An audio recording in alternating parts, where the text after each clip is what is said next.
Hi, folks. Very tired. Larry Rolla here tonight. Let me bring my friends on real quick. We're going to have, okay, here's Gregory. There's Trade. There's Michael. And now we're going to wait for, we have to wait for, let me send them a link too, just in case. Manny, I sent you the link. It would be at the bottom, if you're watching, of the email. And it shows as sent. It says, welcome aboard at 7:50. Welcome aboard, Greg. And then down the bottom, you'll see the StreamYard, link. Call me today, Larry. Ralph Swolsky. Ralph Swolsky called me today. Really? Yeah, I called him back. We have to get him on. We got to get him on the show. Well, actually, because was talking about him. Sal was talking about him. He's with the Racing Commission. He was. I have a great story to tell about him when he was race secretary. Oh boy, do I have a great one. Well, wait till we get him on. We'll get him on. Yeah. I got his number, but the numbers didn't work. I tried both numbers, the cell and the home, and it didn't work. But he's going to call me back. I left a message for him. He got in touch with me on Messenger. Oh, okay. But I let him know on Messenger that we're going to be together tonight on your show. So let's see. Maybe he'll be watching. If he's watching, we could send him a link. Anyway, let me call Manny. Manny.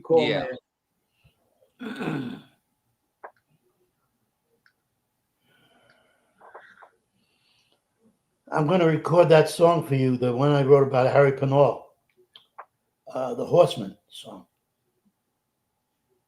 On a warm summer's evening on a train bound for Goshen, I met a trainer driver. Rolla, what's up, babe? Manny, Gregory sent you the link. Where are you? I'm going to come on. Just give me like 5 minutes. I just want to eat something, so I'm not on camera eating. All right, so okay. But you all right, goodbye. I'm shutting my phone off. Goodbye. All right, he's eating. It's good. He says he don't want to come on when he's eating, which is right. So good. So he'll be on a little later. Let me shut my phone back off.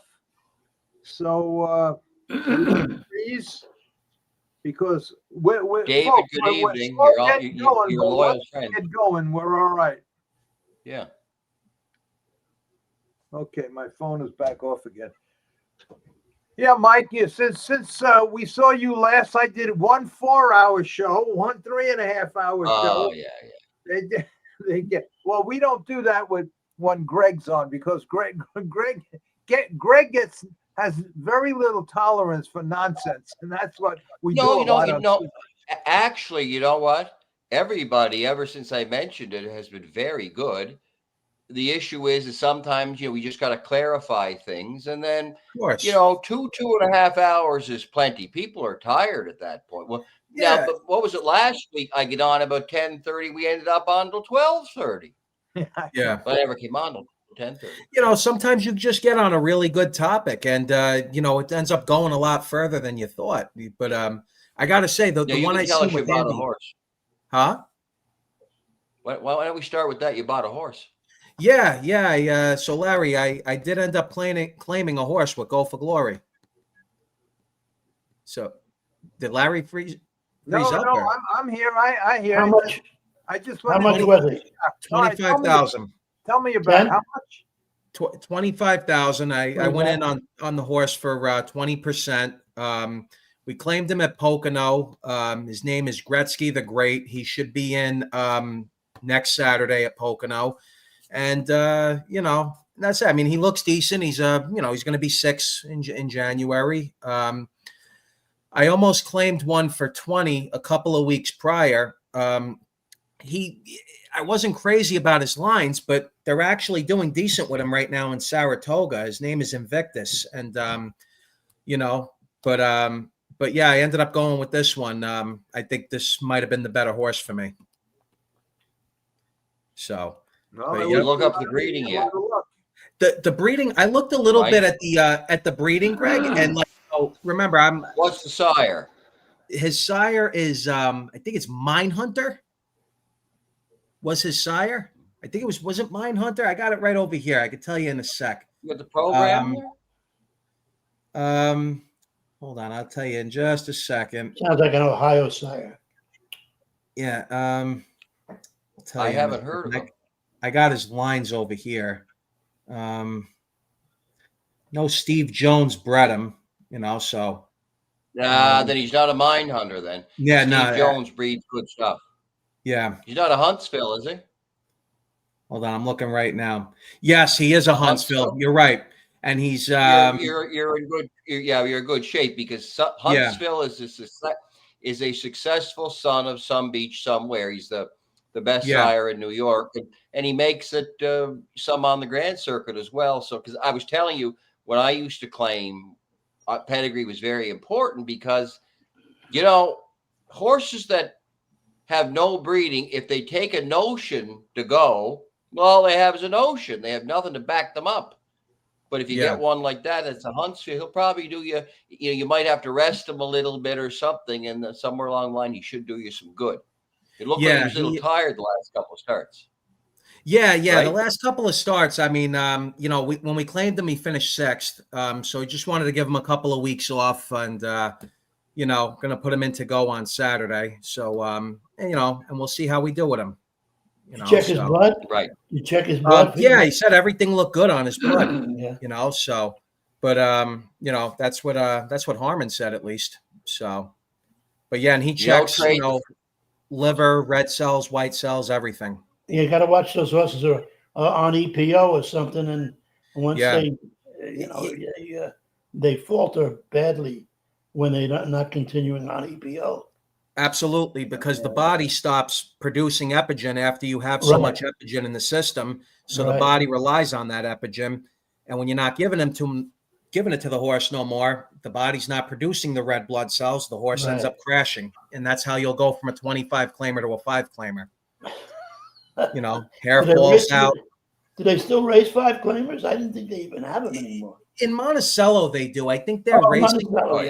They're racing for like 3,200. That's not so would Monticello be as low as 4s, maybe, Manny? Or I'm not sure if they have 4 claimers, Greg, to tell you the truth. Some of the classes changed up a little bit since I was last in. I remember for condition, like you had non-winners of 200, non-winners of 225, 250, 300, 400.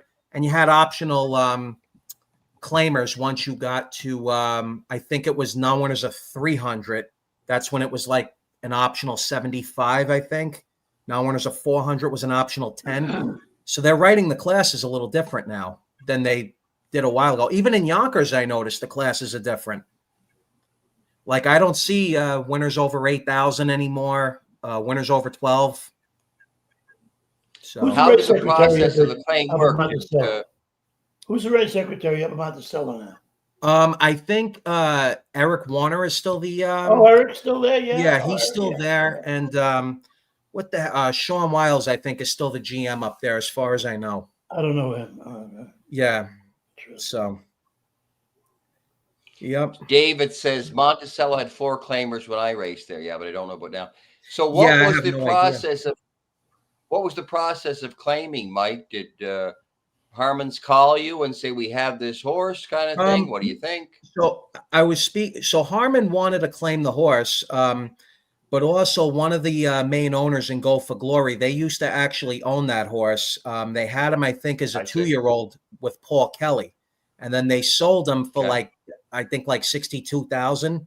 And they've been following the horse, and they actually happen to like him. So, one of the main owners in Go for Glory texted me and says, hey, listen, we're looking to claim this horse this coming Saturday. What do you, if you want to come in, let me know what you think. So I looked him over. I mean, I happen to like his lines a little bit. And I said, with that, let me know if we get the claim, and, I'll send over my end. And that's, pretty much what we did. How fast is he going? Hey, he's going, I think, like 50. Let me see right now. I got his lines right here. His last race, he went 53-1 last quarter, 29-2. But he kind of got a little bit of a rough trip that last race though too. So, but yeah. So, but yeah, he seems like a pretty nice horse. So, we'll see. Good luck with him. Good luck. How many starts does he have this I hope year? it works out. We'll see. This is the beginning of me dipping my toes back in, but I got a lot to catch up on because, like I told you, Greg, even when it comes to breeding, like I'm so rusty on the breeding. So many of the sires that I remember, a lot of them are dead now. So, but I got a lot of reading to do. Well, but you'll do it. Yeah. Oh, absolutely. Greg, you're better at answering this question than me. Why don't you answer it? You can see it. Larry, are there strong female family standard-bred horses? I mean, families of consistent producers on the female side. Yes, Roy, there are. I'll tell you, it's spreading out now. But for a while, you had 3 main families. Well, 4, I should say. One was when George Siegel bought Brittany Farms from Bill Sheehan.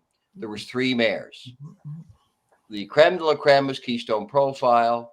The B class one we'll say was Allegro, and the C class was Bridle Path. But then you have, the Dam of Angus, Andover, and Conway Hall. Then you have Bettina Hanover, who goes back. That kind of started Mac Lobel, American Winner, stuff like that. But typically, you'd want to be looking for that because it'd probably help you somewhere along the line. So it's the same as the Pacers. You see certain families seem to be the ones when you trace back that win stake races. So it depends on what kind of a horse that you're looking. So I hope that answers your question.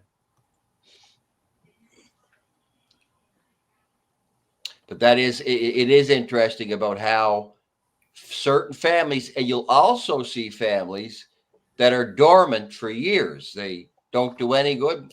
One pops up and then they start over again.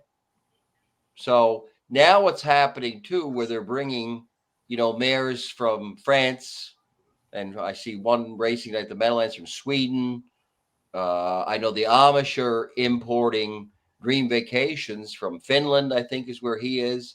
So, but unfortunately, that the breeding beyond our shores hasn't worked in the sales ring. In other words, if you look at the sales and you see one is on the pacing side, say Captain Treacherous, but if it's out of a New Zealand mare, we can't seem to, they have so many different distances. The races are different. The families are different, because one time they used to be what's called a colonial breed, but they're not that way anymore down under, because they can either, the stallions, some of them go there live. That I know some Beach went 1 year, didn't go back. Rock and Roll Hanover went 1 year. Always Be Mickey, I think, still goes. Or maybe now he's in Kentucky. I'm not sure. Better's Delight was back and forth for years. Now, on the trotting side, it seems that we've had stallions by French sires. But as Bob Marks at Peretti Farms would say, the problem was with them, they wouldn't give you a 2-year-old. In other words, when he stood revenue, he had a traceable, American sire line. He thought he would do well, and he really didn't. Now, Love You had a good one, but it was out of a Muscle Hill mare. And if you look at it, it's, as Bob Marks would say on that Muscle Hill dominated the mare, not the stallion.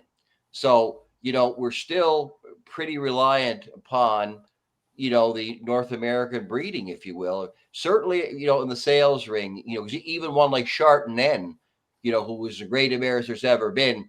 I think, the first one wasn't, they're not successfully selling. I don't know if she had fertility or whatever, but still, for the kind of mare that she was, that she just so far hasn't come up with anything. So I don't know what is going to happen there. Maybe, and by the way, maybe she has and I missed it.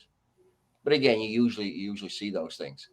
But breeding, it's always going to help you. It's kind of like a brand of a car. Absolutely. Don't you find it amazing that very, very few through the years, probably, and I haven't been following it. And even when I was in it, I didn't follow it that much. But it's amazing that full brothers never make it. There must have been about maybe a handful of full brothers in the last 100 years that one was as good as the other one. I found that amazing. That, you know, you breed to the best and the best, and it's still not a guarantee. And probably it used to be when I looked into it a little bit. The media and the reason I looked into it is I remember that time, that sale when Gilmore bought On the Road Again for I think 10,000, and I started looking into all of that stuff, and because I was a claiming guy. On the Road Again, huh? On the Road Again, right? On the Road Again was On the Road Again was by an off-sire, and Matt Scooter was by Direct Scooter, but out of a trotting side mare. Huh? And they're doing a little bit of that now, too. Breeding some trotters to pacers, pacers to trotters, because we've had the Goo Goo Gagas and the Captain Corys of the world. Yeah, I noticed that. Yeah. It's interesting. And they're even doing it in Sweden, where you think there is no way that they would do it, huh? But they're doing it. Because, you know, I guess you get that they say about breeding into a corner, huh? And remember, we seem to, unlike the thoroughbreds, who can they have so many more stallions than we have. And I do know for a fact that they claim, but they only breed 50 or 60 mares a year. That's not true. They're even talking about doing a limited book like we do, of 140 mares. So that's going to tell you right there. They're doing like we used to do, just the opposite of what everybody thinks. They're breeding hundreds of them to individual stallions. But there are so many more stallions there, That's the thing. Yeah. A lot of different stallions. It's interesting. It's interesting, Greg and Larry and the guys and Mike, that we look at horses that way, like at a certain mare. Like, let's say in a human being, let's say Einstein came out of his mom, right? So now we got to figure maybe that his brother, if he had a brother, would come out of his mom, and he'd be a pretty smart cat, but we don't treat humans like that, like we do with the horses, that out of a good mare will get a good foal, a real good foal. And a lot of times it'll be good. I personally think the mare is more important than the stud. That's my opinion. But, I could be wrong about that. Quickly, Gary D. Dragon Again was a dragon's lair. Yeah, he wasn't by On the Road Again. Oh, yeah. I think again, by dragon's lair. You don't trade. Yeah, you're raising. It seems if the mares race too long, then they don't produce. The interesting thing, last night, Larry had Mickey McNichol on. And there's they were two famous brothers that were good. Miles McCool, obviously named after Mickey, and Magical Mike. They were good, and they were full brothers. But back in the day, no, it's rare now that you will get it. You'll get a mare that produced Rock and Roll Hanover, who was by Western Ideal. And then she produced Rich as I can go on all day, but she produced what was the other one that wasn't very? She seemed to produce by each sire like a really a top horse, huh? I'm trying to think of what her name was, but she was really, really good. But that's I still you still don't know, but I can tell you that the statistics will pretty well tell you that if you go and buy a bunch of cheap ones, there's something wrong. I noticed here the last few days, several that were bought for cheap on Wednesday in Harrisburg, they put them back online to try and sell them. So I looked at their pictures. I mean, they tried to stand them on every angle they possibly could to make it look like they were standing right. and they just stood poorly, and that's why they were cheap. People were saying, look at this, 3,000, 5,000. I can tell you now, if they were cheap, they were by, old mares that hadn't produced, sires that they didn't really like, or they had an offset knee, a club foot, or this or that. The other thing, sickle hawk, really bad, stuff like that. Yeah, there was, it was amazing that there was near 1,000 horses in that sale, but a couple of hundred of them didn't look very functional, which is actually not a bad statistic, really. If 800 look, fairly, Decent.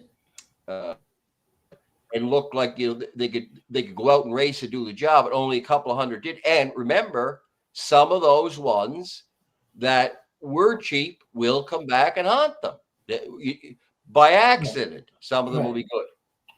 Did anybody ever take a study in the last 20 years when drugs were everywhere and the class of the horse made no difference whether you were going probably, and I don't know this for sure. I'm just creating a situation that might be true, or might very well be true, where every horse that was in the Meadowlands Pace or the Hamiltonians was given some kind of edge that wasn't tested for at the time. And these for that period of time, 15, 20 years, was there a drop in performance of the stallions or the brood mares that were the racehorses that turned out to be brood mares that raced during that period of time when drugs were the part of the equipment? Well, it's still somewhat that way. There's some trainers that had great horses that the stallions they had, but the best you could say, a couple of them turned out to be good regional sires, maybe Indiana or something like that, or Ohio, but not at a national level. So I don't know.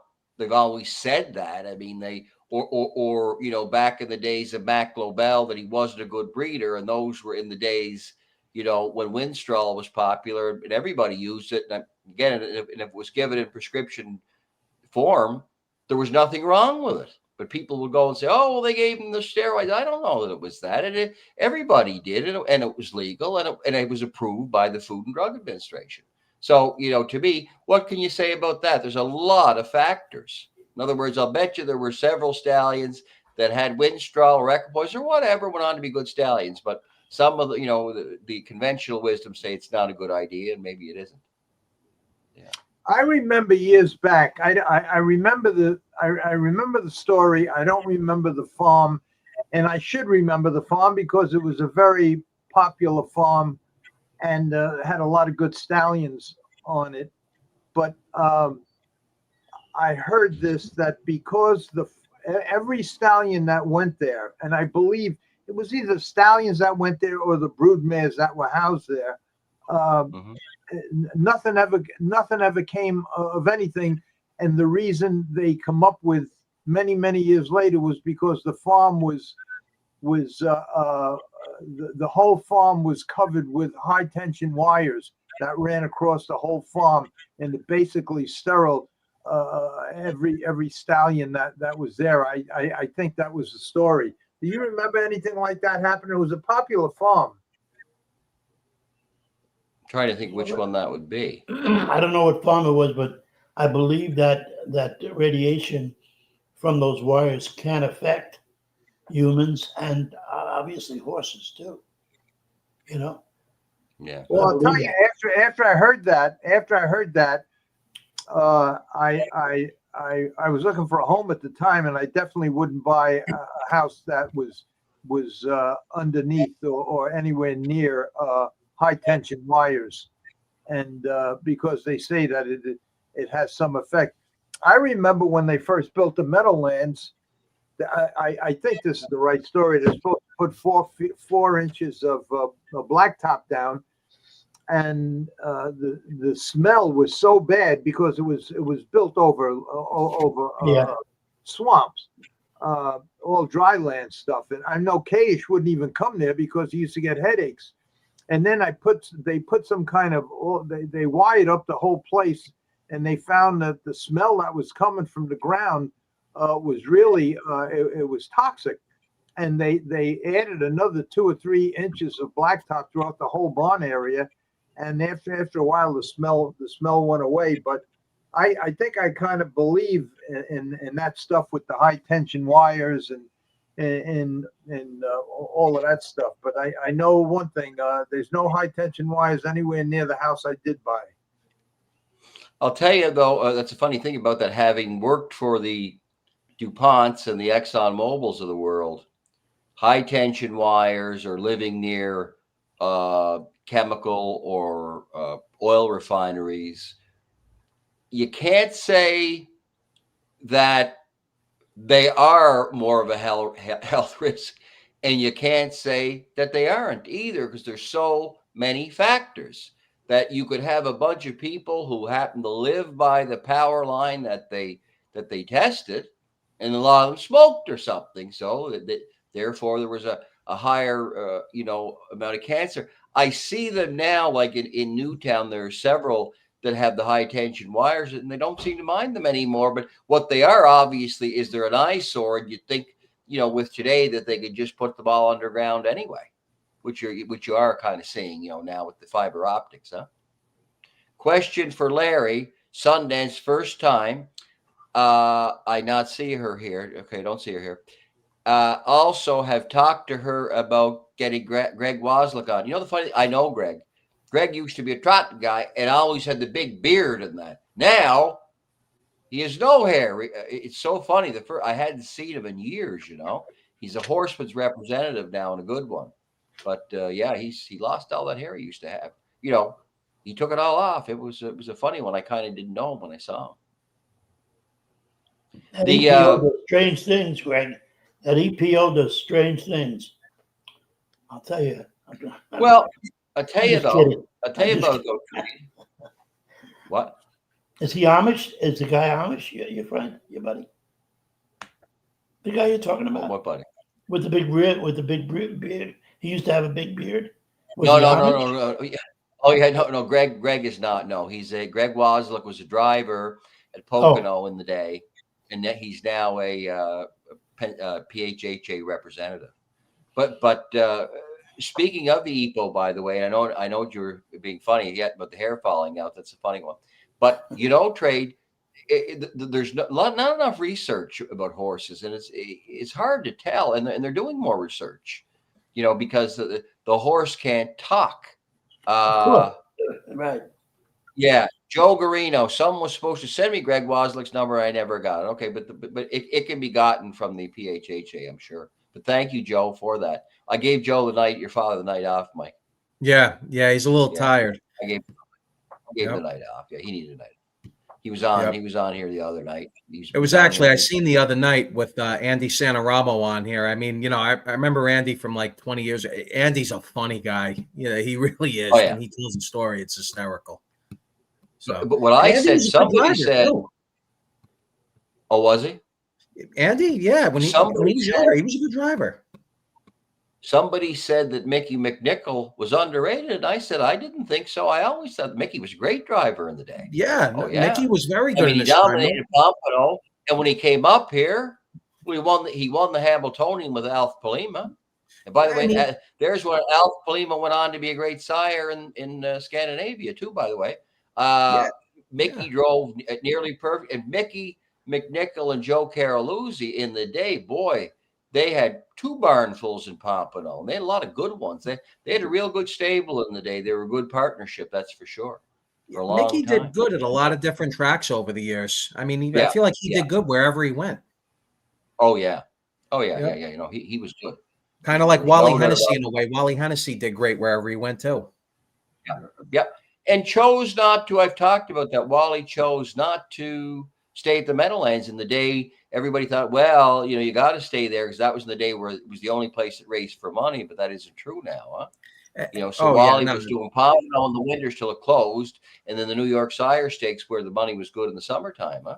Yeah, he used to kill the New York Sire Stakes, and he what a lot of people I feel like they don't give the Pompano drivers credit for, in my opinion, is that was a very tough driving colony down there. Like, you had a lot of really good drivers. You had Kevin Wallace, Wally Hennessy, Georgie Knapp. At one point, Brian Sears, Ranger. I mean, Ingraham. I mean, these were all, top-notch drivers, all former leading drivers and high percentage winning guys. And Wally Hennessy, for people that don't know, for probably about 30 years, Wally Hennessy didn't have 1 year where he won less than 200 races in a year. He's definitely the most consistent driver probably ever in the business. He puts up the same numbers every year. I would say that. Yeah. And still doing it. Yeah. And he's still doing great at his age too. He's still like, a top-notch guy.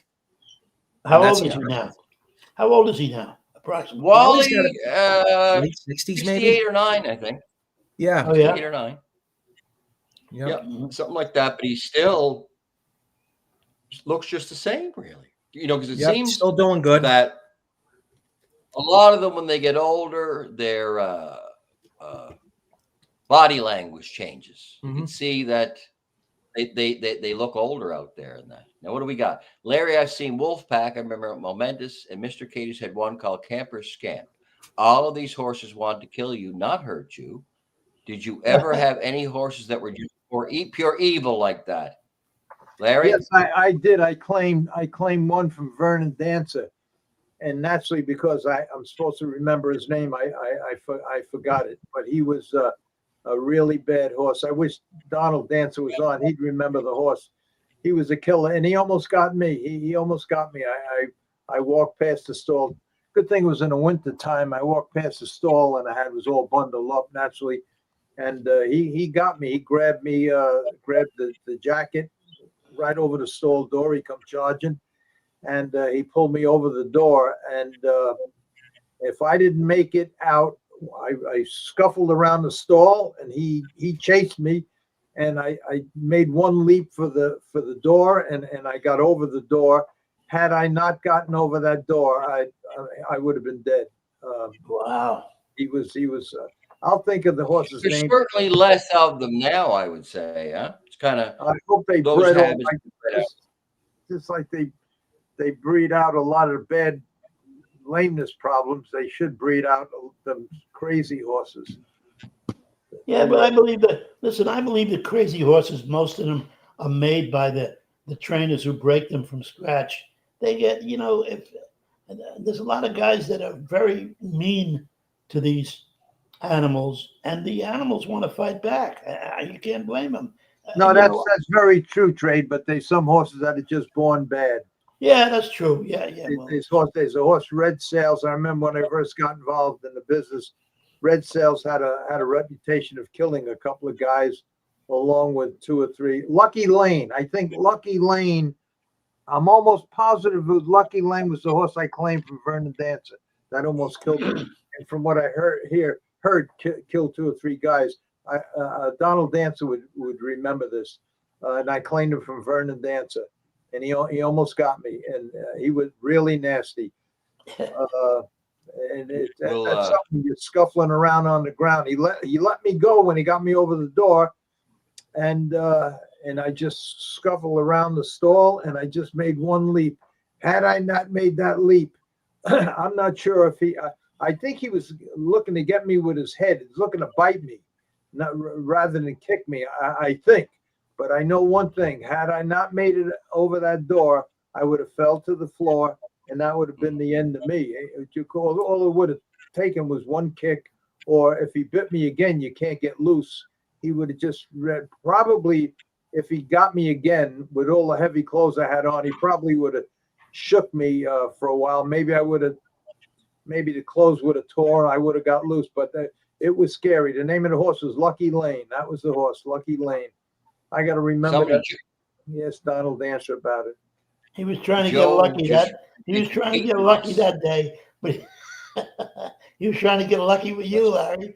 Gagliotti had a horse on his farm that ripped the girl's breast right off. just grabbed her right by the breast, and ripped it right off. These horses they're some of them are bad. Now I don't hear too many of them stories now, but just like he said, I remember Wolfpack. That was Levi Horner's horse, Eldon Horner's horse, and they say he was really, really mean. And I think Neville Pride, Stanley's horse, was a bad horse. They had to catch him with a pole with a hook on the end. There were a lot of bad ones around. I don't hear too much about it. I've been out of business, so I don't know. But I'll tell you, it don't take much to get. I think Eldon Horner was the one that was walking a horse, a 2-year-old, out of the stall and run him over and killed him. Wow. Is that right? Yeah. Oh, I didn't It was know. a 2-year-old. I think it was Monticello. I'm not sure, but you know how you with a 2-year-old, you want them to come out straight so they don't hit their hip and everything on the stall door. Yeah. So sometimes you do it, and I'm a victim of that too. I did the same thing. You stand right in front of their head and hold them and back them out so they keep them calm and everything, so they walk out of the stall. Right. Instead of coming out of the stall 100 miles an hour, and this particular horse just run him over and just killed him. Oh, what a shame. Yeah. Bad, huh? I had a trotting mare. I had a trotting mare at Tulo's, and I used to always tickle her under the belly, you know?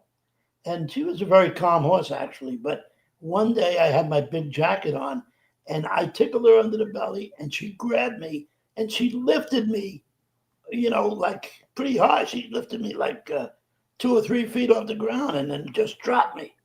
And it was, you know, I said, wow, she was pissed off because I kept tickling her all the time, you know. Clyde B says Eldon was killed by a New Zealand horse, not a 2-year-old. Now, I have another one, though. Eric has a good one here. Horses are very smart. When Cigar finally lost 16 straight wins, Jerry Bailey said it was hard, had a hard time getting Cigar to not go to the winner's circle. Get used to. I could believe that. I've had horses that it seemed once they won once, they kind of knew, okay, you know, they go back to the winner and they'd win again the next time. They kind of seem to know that. Eric, who beat Cigar? Do you remember? I forgot that he, whether he got beat or he didn't get beat. I knew about the 16 for sure. It's unbelievable how unpredictable. Well, not just unpredictable, but how every single horse is different. Like like I could tell you, I used to warm up a horse for Sean Campbell at Yonkers, and never forget the horse's name. His name was Chicka Chicka, and he was just a dead mouth horse. It didn't matter what you put in his mouth. You could put a snake cord, you could put a mini bit. It didn't matter. You go out with the horse is just going to run away with you.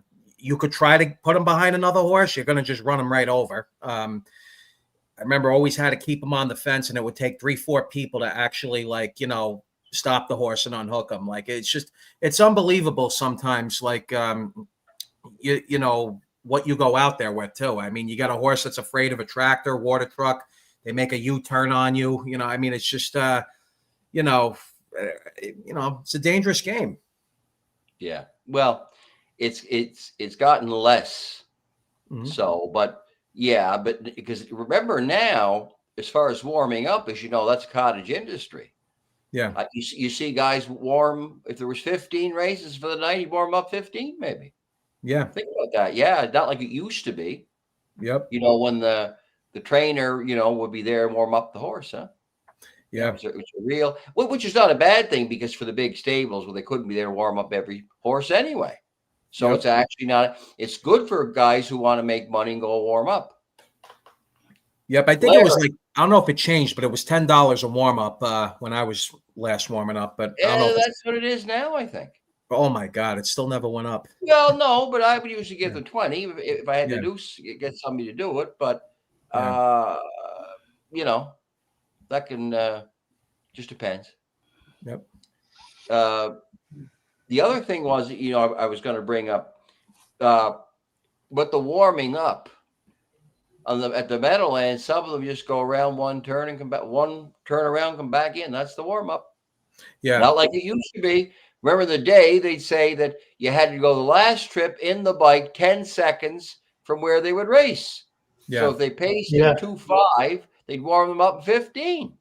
Yeah. That was before my time. You remember that trade, Larry? Yeah. That was what they said. Yeah.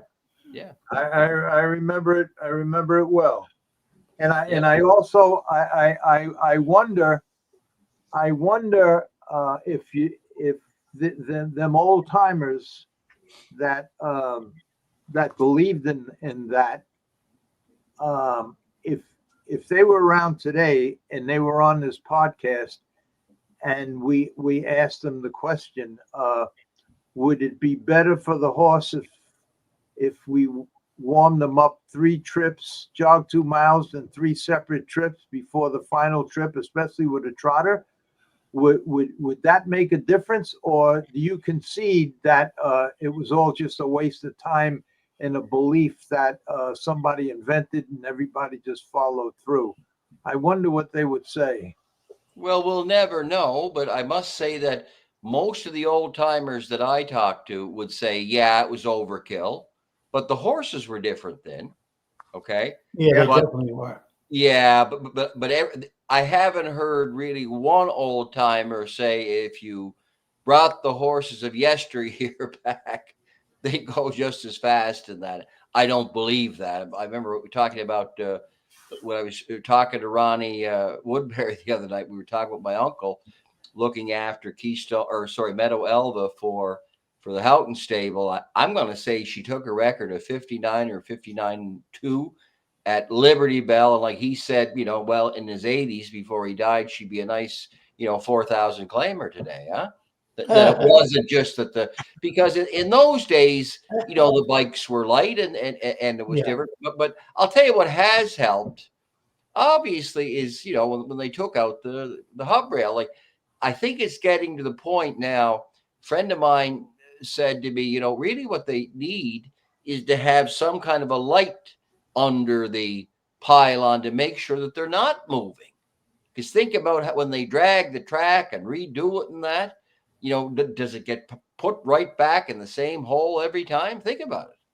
Because there are, it just seems that, sometimes, I mean, that they go wicked fast and it doesn't look like, it's that type of horse, But, certainly that's changed a lot. And I think that and then the kids got speedier today as they do in everything anyway. So yeah, and that's part of it. Still, the horses are more refined today. They are. Clyde B, he was the one that said, when I said that about Eldon Horner, that's what I heard. I didn't know it was an aged horse. The story I got, it was a 2-year-old, but this guy Clyde must know, because I think he said he worked for him in one of the earlier comments, and then he says Wolfpack wasn't nasty. Bruin, his brother, was. See, I didn't know that. I thought Wolfpack was maybe he was just a tough horse on a racetrack. I heard. Once again, I don't know. It was after I was gone. Back to warming up. The last one. Getting back to warming up. Yeah, I always believe you go one trip with a trotter, especially. I'd want to go one trip with the trotter before I go into a race. That's what I did. And look behind me. That's what I'm doing there now. In that picture I showed. Oh, yeah. It's Muscle Hill going as his one trip. Yeah. Yeah, I jog him a couple of miles, then go one trip with him. Yeah. So, and you know how fast you go? I don't know why. 37, 38, I go 3/4 in 40, and he'd come anywhere from 35, 36, 37, 38. That's what he would do. I'd go around. Yep. Never I'd go around 220 with him. But I would always come back and put blue lotion on their hindquarters and put a blanket over them on their hindquarters. Yeah, PM was asking about that, about putting the coolers up. There's less of it now, that's for sure, because actually, what you'd have to be careful of is kind of what, Larry was talking about, his invention about overheating them. So when you think about that, you might be, I thought this, if you were cooling a horse out properly, here's what you would do. When it came off the track, take the sulky off, walk it around for 10 or 15 minutes, slow, nice and slow. till it's all blown out, wound down and everything. Boom, boom, boom. Then take the harness off it and bath it. Because when you think the other way, we do it this way. Okay, we bath them and then go walk them in the heat again. Yeah, well, no, you'd be better off. I know that's what I've been doing for years now. Get them as soon as they come, because that's when they need to walk, not 10 or 15 minutes later. Right. Think about it. You know, the runners won't do that to wind down. They don't go get a shower and then go walking. No. My friend PM says, Larry, during a race, did any horse ever try to kick you? The answer is yes, and probably just about every harness driver out there was in that situation. I don't know of one guy that never got kicked or the horse didn't try to kick him. In fact, I had one so bad that I mentioned this once before. It was a French guy from Canada, really good groom. He groomed for Ronnie and Gracia for years. Then he went out on his own but he had this one New Zealand horse kick like crazy, and nobody would drive him because they tried the usual stuff, a kick and strap, and then the rope across the shafts and tie his tail underneath the rope, and all of that. So nothing worked. The more you he just break up everything. The more he kick, he would just nasty. Just wanted to kick, and all he wanted to do is just kick 4 or 5 times, and then he was okay. So you have to let him do that. And when you didn't let him do it, they got nasty. So I just told the groom, I says, look, we'll warm him up, take all the aprons off the jog carts, which he did all the time just to jog him. And as soon as he hit the racetrack, he wanted to kick 3 or 4 times, and then that was it. So we warmed him up to a jog cart, and when we hooked him up to the bike, I just rode side saddle, going to the gate, and that was it. He kicked 3 or 4 times, and by the time the gate picked up speed, right around the 3/4 pole, because the starter always used to yell at me. This was a freehold.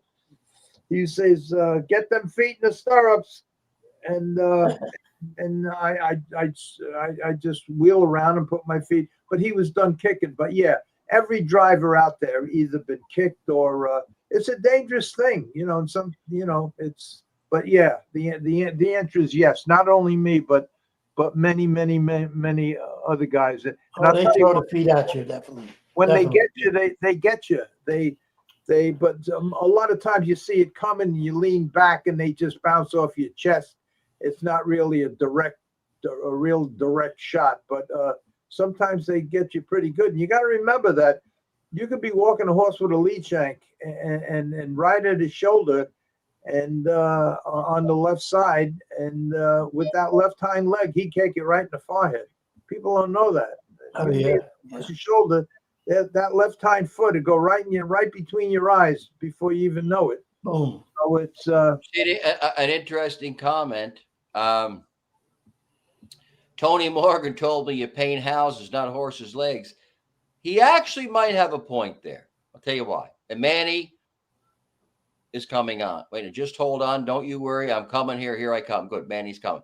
About the painting, I've never figured that out either. In other words, my father used to have a good line. Some people would blow them up so much, paint them. He said, why don't you just get a propane torch out and burn it? Like they say it got the blood running in that. But to me, that if you had the time, never mind the hot paints, if you had a tendon that was bowed or about to bow or whatever, if you could literally, rub that with your hand and massage it for a half an hour, every couple of hours or whatever. I had one time that he was trying to cord, and I'll tell you what, every time I walk by that horse's stall, I give her a massage. It never happened. But not too many people do that. They just think paint, and wrap it up. Think of yourself. If you had something and they were to burn it, well, maybe eventually, but we all know what a massage will do for us. If our shoulders are sore, hips are sore, whatever. Yeah, it brings blood to the area. It brings blood to the area. That's Well, what the it does. hands do, you mean? Yeah, yeah. Yeah. Now, and they claim that the paints bring the blood. That could, and it probably does. But to me, especially in a time when I'd say you'd have to be careful going into the paddock now with a blistered leg, because they're looking at them, everything now. They're looking to scratch them. I wouldn't want to be going in like they used to with the leg all blown up and blistered and all that. They'd be scratching you. So, and I know in Europe that they tell me in Ireland that with those great thoroughbreds, yeah, if they fill anywhere at all, they're scratched. So, I'd try the massaging first if you could, and even if you use the witch hazel or alcohol, maybe alcohol might dry it too much, but rub it and rub it and rub it. It's kind of a good thing, really. I was never convinced about the paints. No doubt it looked like they were doing something, but think about it. The massage, because or pounding on it like the shock machines do. That's why, because it so rapidly hits the area, I would say. PM, Greg, when you had grooms that weren't paying attention, that hot paint would drip down into their heels and start. PM, you're 1,000% right. Yeah. Heels, and I'll tell you about heels. Everybody says about Greg. What do you like? Best for a heel ointment? Do you want Novosin? Do you want the Brooks that used to be out? Do you want Vaseline? You hear all the different things. I'll tell you the best thing for them is don't have them.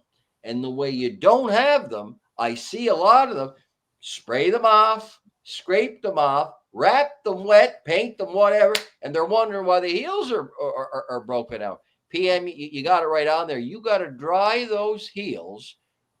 I'll tell you, one of the most important things in a day of a horse is a good bath. I'm going to tell you what the good ones do.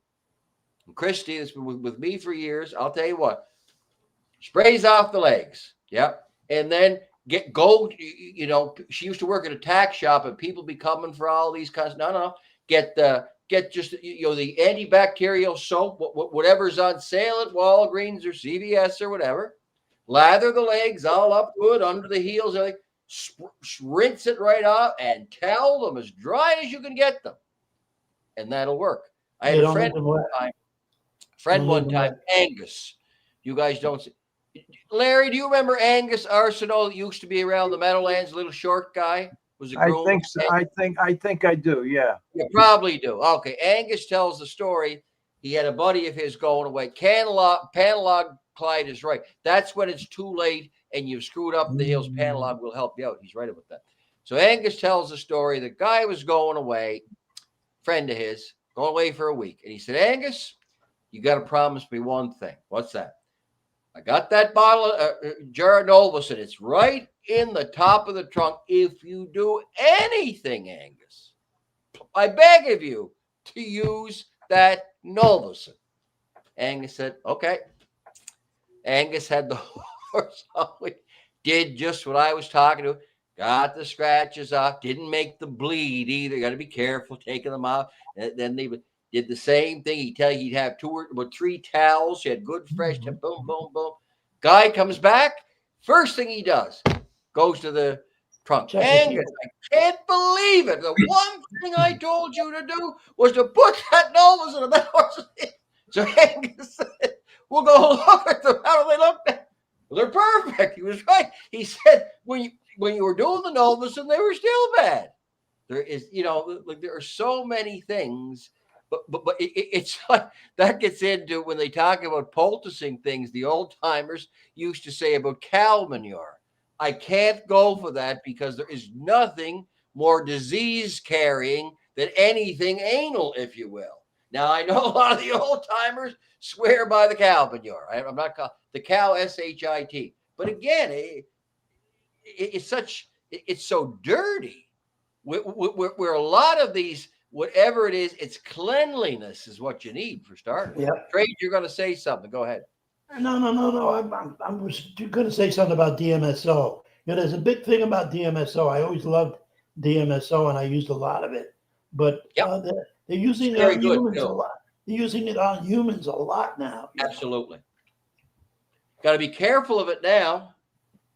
It will show. Now, Oh yeah. Oh yeah. They used to. I noticed when the 48-hour rule. When I was up in Ontario, let's say it was 48 hours. When you'd walk in the barn, let's say it was Tuesday, you'd say that one, and that one. They're in Thursday, obviously, because you could smell they give them DMSO jugs, huh? And by the way, then they go over the Flamborough, finish last, come back and blame the driver and do the same thing the next week. So I don't know, but absolutely no. See, DMSO absolutely is something that does help. But what's happened is because of that they don't pinpoint and get the individuals who are, the ones that are doing the bad things. They just take a sweeping broad brush approach and say, no DMSO, no Winstrol. I say about this, that really gives the black market a better chance. If you can't use Winstrol 5 ml in a prescription, you can't. No, not in race. Mm-hmm. Then they go get stuff on the street that has a similar effect that you can't test for.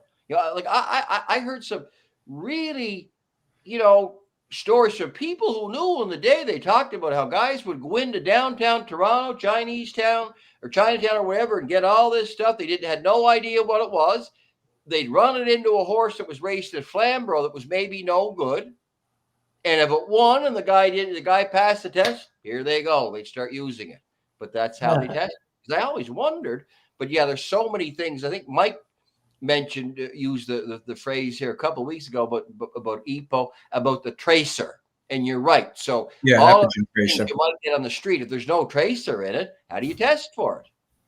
But anyway, that's the way the business has gone. Well, there's a lot of things now that you can't get away with anymore. Like even like something as simple as decks. Everybody used decks at one point. That's no secret. And yeah, you give that day. You used to be able to give that day of the race and Butte 24 hours out and Banamine 48 hours out. You can't go near any of that anymore. You can't use equipoise anymore.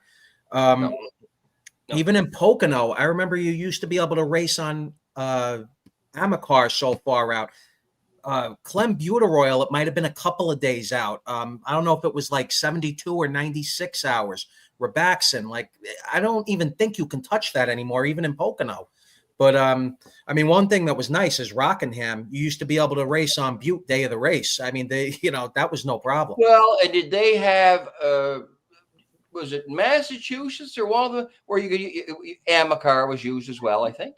I think so. I'm not 100%. I'm not sure either, but I remember in Pocono you could get away with Amicar in Pocono. Maybe Butte years and years ago at Pompano. I'm thinking possibly. Yeah, I think I'm going back into the 70s in that. Yeah. Yeah, that was a while ago. I mean, that's back when the Henry Filion painkiller was around, Sublimaze. That was big in that era. So yeah. But yeah, I mean, a lot of things change now. I mean, it's a shame. I don't even know if you could get away with estrogen anymore.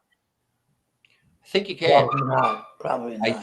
I mean, I'm not sure. But that would be the female hormone ECP. I think somebody told me you can, but I've never had any luck with it. So back in the day, I had no luck with it. A lot of guys swear by it. I never had any luck with it. Yeah, I mean, I thought it was pretty decent. I mean, ACTH, Dectadurabolin, I don't know if you can touch that anymore. I mean, 12 years ago, sure. But, But I'll go back to this. I'll say it again. Find a well-bred, sound horse. And you'll be absolutely. Okay. That's the key. Like, the problem with the ones that are moving around, God knows what, but you also see others that, I remember when we would claim they go barn to barn each week, never miss a meal. No, it didn't seem to bother them at all. Some of those old claimers, I could never understand that. You think that he'd miss the groomer or whatever. No. And they might be in, a different barn every week for 8 weeks or something. Yeah. I see Eddie, it looks like in the thoroughbreds now, I hear Eddie he was talking about claiming last night or Tuesday night, and he said how he lost 2 shakes. Wow. That's not milkshakes, by the way, but Yeah. shaking the, to see who wins the claim. So they must be really claiming them a lot now. Well, they do have those, with them, you might see a 20 claimer race for 60,000, but instead of racing every week, he races once a month. So he's really racing for 15 or something, because he only races once a month. I always looked at that way. They don't race very often. So no wonder, right? Yeah. Oh, absolutely. What I wanted to point out too, you were talking about heels earlier and what was good for bad heels. And I agree with you, Greg, as far as keeping them dry. Yeah. One thing I happen to like, I know some people didn't like it, but my dad even said something about it too, is Dr. Daniel's hobble chafe with the ether in it. Yeah. I thought that was decent. I mean, I thought that was good. I actually liked Novelson a little bit too. Novelson was good, and absolutely. But that's when it already. The issue is to prevent it from happening. Of course, that's the deal. That's the deal. Greg, when I worked for Art Green, that was the first guy I went to work for away from my father, and he was a very strict, old-fashioned trainer. He actually worked for Stanley Dancer years ago when he had Bonefish. Really? But Art Green ran a very strict barn, and everything he did, if you gave a horse a bath, you're giving him 2 baths. The first time it's soap and water, then you're going to rinse him. It's the same thing with the equipment, and then you're going to go through the horse and towel the horse off. You want to put a horse away? Now they just spray it off too. They throw everything in a bucket and spray it off. There you go. Yeah, well, some people do that, obviously. In Art Green's barn, you'd never get away with that in a million years. And it's and from what I heard, a guy that was even stricter than him was Joe Pavia. Well, Joe's a guy. I've said it different times. Mm-hmm. There's another guy you got to remember who was one of the greats at Pompano. He did very good, Joe Pavia. Absolutely. Yeah, as a trainer and a driver. And both. Yeah. He had a couple of bad accidents in the end of it. Yeah. Huh? He did very well with what he had. Yeah. Yeah. Oh, yeah. In Pocono, too, he did well. He was chasing Georgie Knapp for a period of time. He was right in there, top 3 every year. But, he ran a really nice barn. But, those types of barns, even when you go to put a horse away, you're not putting him away wet. You could stay here for an hour and wait for the horse to be completely dry. Now what they do, PM would appreciate this, because she said she worked for Ted Wing. Mm-hmm. Ted Wing, he couldn't understand it. He'd say that, he'd ship the horses with Ford.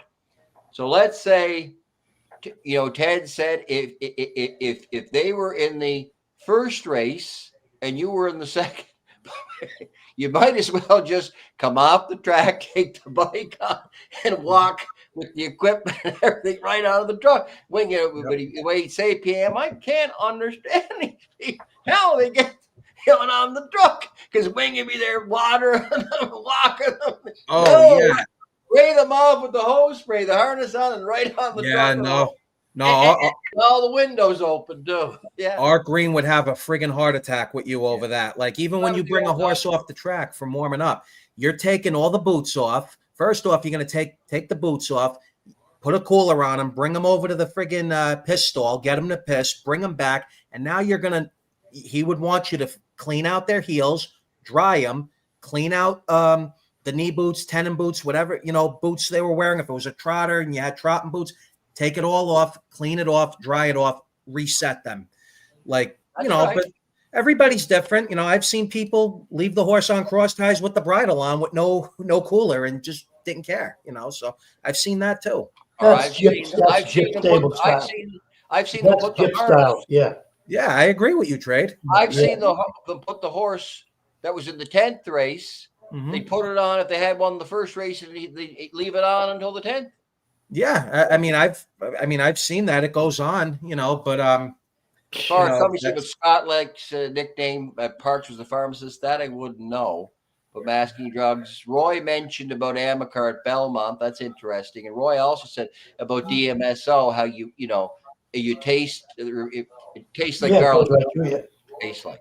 When you rub it on with your hands, it would taste like garlic. Also, what Roy said is very, very true. I was going to mention it, but I didn't want to interrupt. There's so much DMSO out there now on social media that if it's real DMSO, it'll freeze at 45, 47 degrees. Yeah, If that's it right. don't freeze at 47 degrees, 48 degrees, then it's that bullshit watered down stuff that don't do anything. But Yeah. DMSO is a marvelous, marvelous drawing agent, and sometimes mixed with, by itself, it's a real good pain reliever. But mixed with some cortisone or something, it really does the job. And when that was found out, that's when they started giving jugs of it. And before you know it, you went into the paddock and you couldn't breathe because and then in Aqueduct and Belmont, if they smelt it on your horse, the horse was scratched, because just like everything else in horse racing, the trainers, they just abuse it. Yep. And they think that more is better, and that's not always the case. So, but Roy is so far, every comment that Roy made since we've been starting Pretty good. and on is a good comment. Not only tonight, but many other nights. I believe Roy is a friend of Eddie in the thoroughbred business. Okay. Because he seems to know a lot about a lot of every comment he made was right on. I'll tell you what. If you want to see on the background. You want to see a clean barn, you go to Larry's barn. Larry, yeah. I heard a lot of stories. A meticulous barn, beautiful, really. Well, he was the D. Wayne Lucas of harness racing. Yeah. Hear what I said, Larry? It all depends what year. Oh no, but again, he I'm showed talking about the 70s. Driving in 2006, where he keeps telling he was all done in the 80s. Well, I said, well, wait, now I saw you want to race in 2006. Where does the time go? One thing I'm curious about, Greg, and this is for you, Larry, Trade. You guys all had horses over the years. I mean, did you guys ever day before the race, were you guys into packing feet with poultice? Yeah, I know everybody has a different style, but did you guys believe in that at all, or? Well, let me give you my opinion. Sometimes, the blacksmith would tell you, don't put the poultice on the day before the race because it'll soften everything up in that. Put it on after the race. So there were two ways of looking at it, Yeah. Depending on the foot. That's exactly what I was going to say. You don't want to put poultice, and I was guilty of that myself, because I did it, but I did it on purpose. I knew of that problem, but I did it for other reasons. Because the benefit in the cases that I did it would outweigh the cons, meaning what could happen, that the foot be too soft, the shoes would fly off, and stuff like that. So Roy's got another good comment too, Larry, about cleaning out the sheath. Inside where they're that was disgusting. So you'll get what they call is a bean in there. That's important. Yeah. Now, otherwise, that rubs together. That kills them. That rubs together. Yeah, absolutely. Very bad. Yeah. Well, you could usually tell when that has to be done. I always did it every 3-4 months. You could use what's called Excalibur. You could buy at the tack shop. But I think if you put any good cleaner in there and put a long rubber glove and get right up in there. I remember doing that. That was disgusting. A warm bucket with Castile soap. Just soap your hands all up. Stick your hand right up there. Clean the whole outer sheath and everything else. Yeah. And then once all that goo is cleaned out of there, all the debris from the racetracks and the months of all of that, then once that's all cleaned, then you just stick your finger in the little pee hole, and you'll feel it, and they call it a pea. It's about as big as a pea. And no, they call it a bean. A bean, right? Yeah. Didn't people use mineral oil too for that as well? They usually put mineral oil after you clean the sheath all out. You could put mineral oil on it, but all that does is just collects more dust and dirt. It collects too much dirt. Yeah. These are all common sense things, really. course. Yeah, I'm just looking. Yeah, Clyde's beef harbor was laughed at and called a gyp, but she was very successful. Yeah, well, she kind of had the horses in probably a herd mentality where they were together all the time and turned out all the time and not bathing. It worked for her. So what can you say? But she probably had good horses and raced them where they belong too. That's the other thing. That's the whole thing. Yeah. That's what do they say, Trait? A horse well placed is a horse well raced. Right. Race them where they belong, boy. Yeah. I had that in my song. Yeah. And a stimulant and a painkiller that don't have a test was also in her arsenal. Roy says he would have loved to work for Larry. Well, it's not too late yet, Roy. Larry might make an announcement. He's got an invention every day, so I'm not going to be surprised. He might be announcing one of these nights he's opening a public stable. No. There'll be no public. Stay tuned in. But the thing that I've created, and every day it's getting more exciting because I'm up to the point where there's final touches being put on. In fact, I asked Mike to come to the house one day because I just wanted everybody's opinion. And Mike, Joe Guarino's son, he came on the show. I never met him before. Very, very sharp guy, very, very knowledgeable, and just a plain, smart, common sense guy. And I asked him to come to my house, and I wanted to show him what I've been working on, and I just wanted his opinion. And I wanted, and I told him this, as I told everybody else that I showed. I want you to play the devil's advocate. I want you to ask me questions. I want you to say this one. I want you to just everything you can to trick me up or tell me why this wouldn't work. And he came over and I showed him everything. And he said just what everybody else said, that it's not only it's something that would work, will work, and there is a definite need for it. And since then, Mike, I've improved it a lot. I've improved the gel. I don't remember if you know this or not, but I finally found a place in the United States in Kentucky that would make the special hood that I want with the special. I think I told you 80% nylon, 20% spandex, 4-way stretch. Yeah. And I wanted the ear holes spread out a half inch more, so it'd be a clear 4 inches between the holes, the ears, and they agreed to do it, and I ordered 4 of them just with the sleeve built in. They're gonna sew the sleeve in there and everything, and I'm waiting for them to come because right now, between me and Ben, the fella who's working with me with the gel, we got it as perfect as we could get it. We agreed on 300 grams. That's enough to fit. I would like 400, but 300 will do the job. The reason it can't be 400 is because of the limited space that you have to cover. We can only cover from the pole of the head, from the crown of the head, right down above the eyes, which is a space about this big.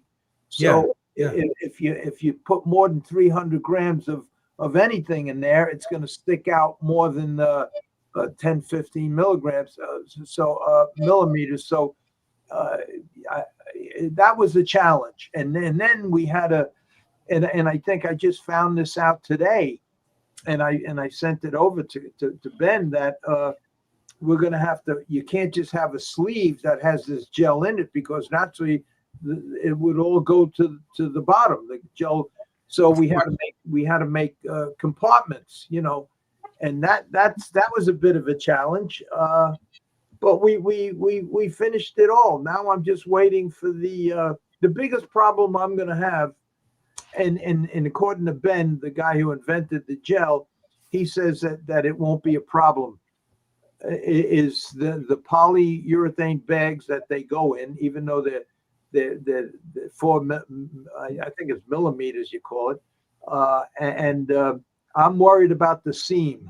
And I told Ben, I says, you're going to have to seal this gel like it was a football, and you were going to play a whole football game with this gel.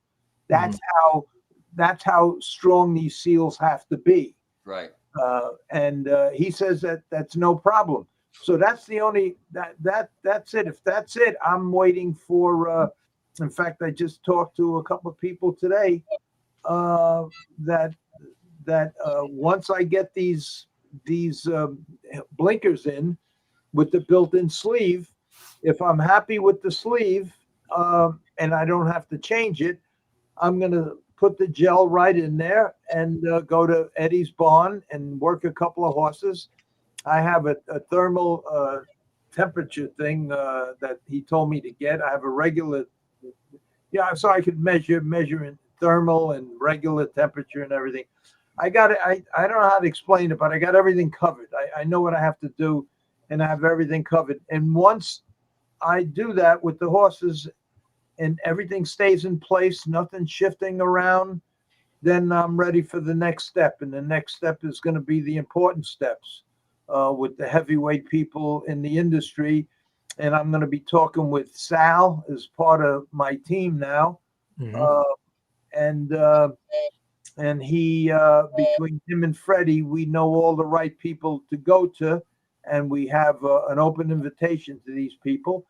And it's the only thing I might have to get, and it was just brought to my attention today, is maybe some kind of insurance in the event that the gel, for some reason, breaks open, even though it's non-toxic and no chemicals and nothing like that. But still, but anyway, these are we come a long way, Mike, from the time you were at my house.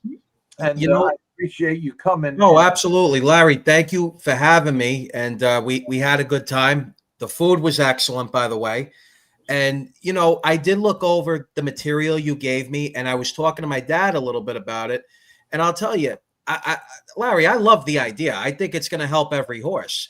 Now, I'm assuming too, like if you go in front of HISA with that, because I know that HISA probably regulates everything. Which if they make that mandatory, I think that's where, you're going to get a ton of funding and a lot of money is going to come in. I want to assume, Larry, they're probably going to want some sort of clinical trials with like Cornell University or something like that. I would think, right? I already have the university. I have the veterinarian at the University of Michigan. Oh, okay. That he's the one that tested the hypoxic stalls that I made. Yeah, that's right. When I told him that this it does the same exact thing as Epigen does, only Epigen this is the natural way to do it, and where Epigen is not natural. First of all, the drug alone would kill a horse, even if you administer it the correct way and monitor it correctly. This is a natural way of doing it, and they found that hard to believe. So we sent the stall up there, and they tested it for a long time, and they different horses checked the blood every day, and exactly what I told them that it would do, it did, and they approved it. And I have to say this: every horse, and every time I say this, I get a million phone calls. Well, why don't you still make them? But every horse that raced out of this stall won. They won the biggest races in England. They won the biggest races in Australia. They won the biggest races in Saudi Arabia. They won the biggest races. Well, only one race here. There's only one horse that ever. There were 3 horses that raced out of it. 2 were mine, and with the races I showed here with Willistown and Search Mission, them 2 raced out of it.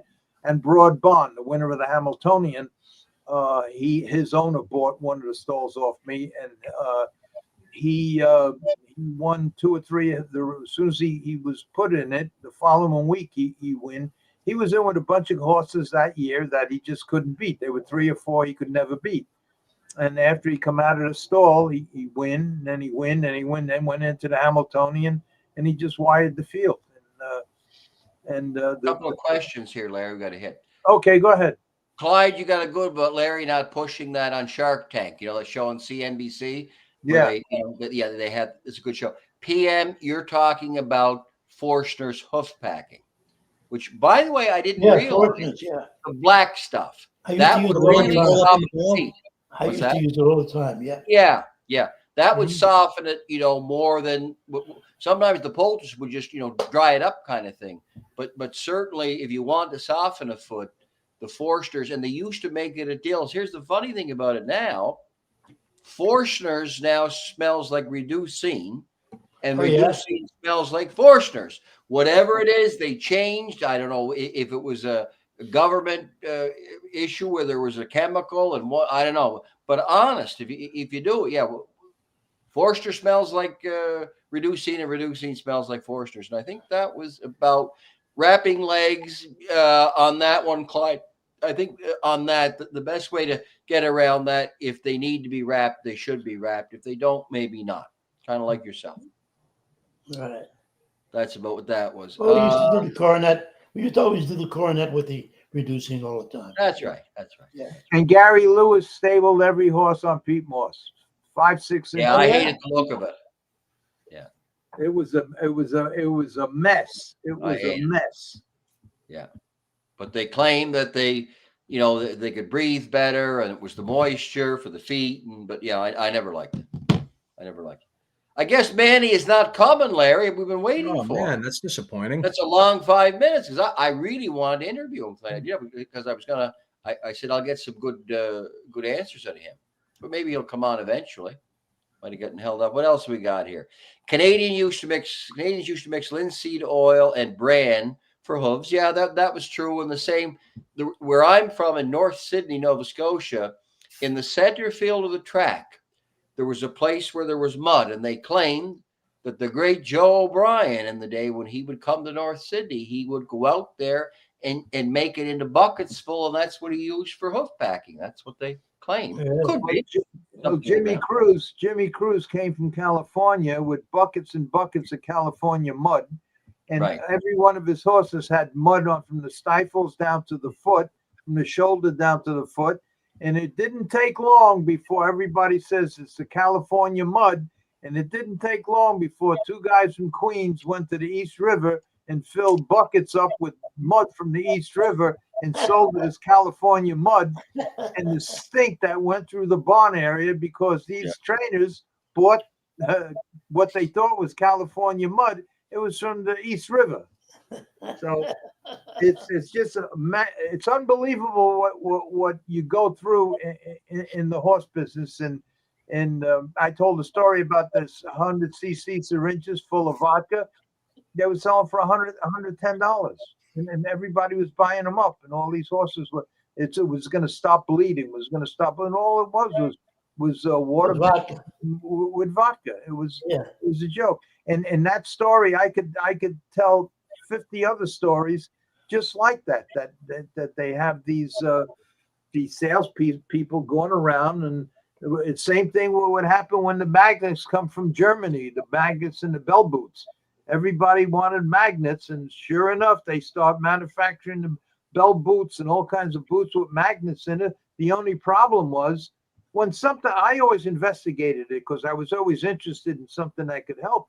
And the big difference was that the magnets from Germany that were in the bell boots really worked because they were 1,000 times more powerful than the bullshit magnets that these guys put in the bell boots that they were selling. They were just very, very weak magnets. So it didn't work, but they sold them for the same price. And these are the things I found out because I had, and even when GastroGuard first came out, nobody wanted to try would let the people from GastroGuard come. This was at the runners at Delaware Park. They came to Vaughn, and finally Mike McCarthy brought them to me, and I had 10 horses at the time, and they said, "Would you let us in there?" I says, "What'd you have in mind?" And they had this big long scope that went right into the stomach with a camera on the end, and they said, "What we'd like to do is we'd like to treat some of your horses. We'll tube them all. We'll look at them all, and the ones that are really bad, we'll put them into different two different things, and one will give a placebo to, the other one will give GastroGuard to, and I allowed them to do that for 30 days. And now I was And totally it helps. If they have ulcers, it helps lots. Yeah, it does. It gets rid of them. Look who's here. Look who's here. Look who's here. We've been There he waiting is. for you. Yeah. You're an hour and 20 minutes late. Tell us why. I had to eat and I had to take a shower. You don't take that long. How you doing, Manny? What's going on there, Larry? Trade, what's Manny, up? Hey, man, how you doing? question. Mike, Greg. Question. Hey, how's it going, Manny? Yeah, but I What's got up? to interview Manny here. Manny, you like the business, but then you seem disenchanted with it. Is that the problem? Huh? Manny? I like the horses. I said you Can like hear the me? business. What's that? Yeah, I can hear you. Yeah. Can you hear Hold me? on, I got a delay. Hold on one second. I hear you guys. Hold Okay. on. Maybe shut the Wi-Fi off in your phone. Oh, maybe that'll do it. Hold on. Yeah, it seems to help it. Yeah. Hey, Larry, in the meantime, while Manny's getting set, remember the Okay, doc? Can you hear me now? The vet. Remember the vet? I can. Can you hear me? I'm sure you do. The vet from Vermont in Monticello used to have Absolutely, I sure do. Yeah, the blue stuff. He used to have this blue stuff. yeah. He was a good guy, good veterinarian. I He can't was think of his name. Shad, Dr. Shad, wasn't Dr. Shad. That was it, Dr. Yeah. Shad. it? Yeah. Good man, good He's a guy. nice fella. I wonder Yeah. if he's still alive. I wonder if he's still I around. don't know. I don't know. Gotta Manny, check are you on- set up yet? I think he's set up now. He's not hearing you. No, you don't hear nothing. Can you hear me? We can't hear you no more. We can't hear you, Manny. I can hear him. Oh, now He's going to sign up. Maybe he'll come back in. Yeah. Mike, let me ask you a question. Now Yes. that you're involved, and I couldn't talk you out of it, I realized then when you were at my house that there was no talking you out of it. You had to do what you had to do, and I think I encourage you to do what you had to do, get it out of your system one way or the other. Now that you're involved, what are your intentions? I mean, your intentions. That better? Yeah, you hear me, just Manny? wait a minute, Manny. Just wait till I finish talking with Mike, and then you can have the rest of the show. So your my intentions are to go from here to what? So my intentions are this, Larry, is the first one I got with them, look, hopefully we do good. And one thing I told Rob, and I happen to like Rob, I think he's a good trainer. I said, listen, I'm never going to interfere with what you do. You're the trainer. This is your show. You do what you have to do. I'm always going to have my own opinion, but when it's my name down, then it's going to be different. I'm going to leave this all in his hands. And look, he's got 4,000 wins. He's done well. But my intention is I want to get brushed up on everything. I want to start showing up to the barn, even a few days a week, help jog. I want to go to the track and help him paddock a little bit. I don't want money at all for it. And, I just want to be brought up to date with everything that's going on in the business, because it's not the same thing that it was 10, 12 years ago. I think a lot of things are going to come back to me, but my ultimate goal, Larry, I want to claim 1 or 2 by June or July. I'm going to renew my trainer's license in January. I'm going to open up an LLC in January. I already have the lawyer, and I want to claim 1 or 2 in June or July kind of time frame.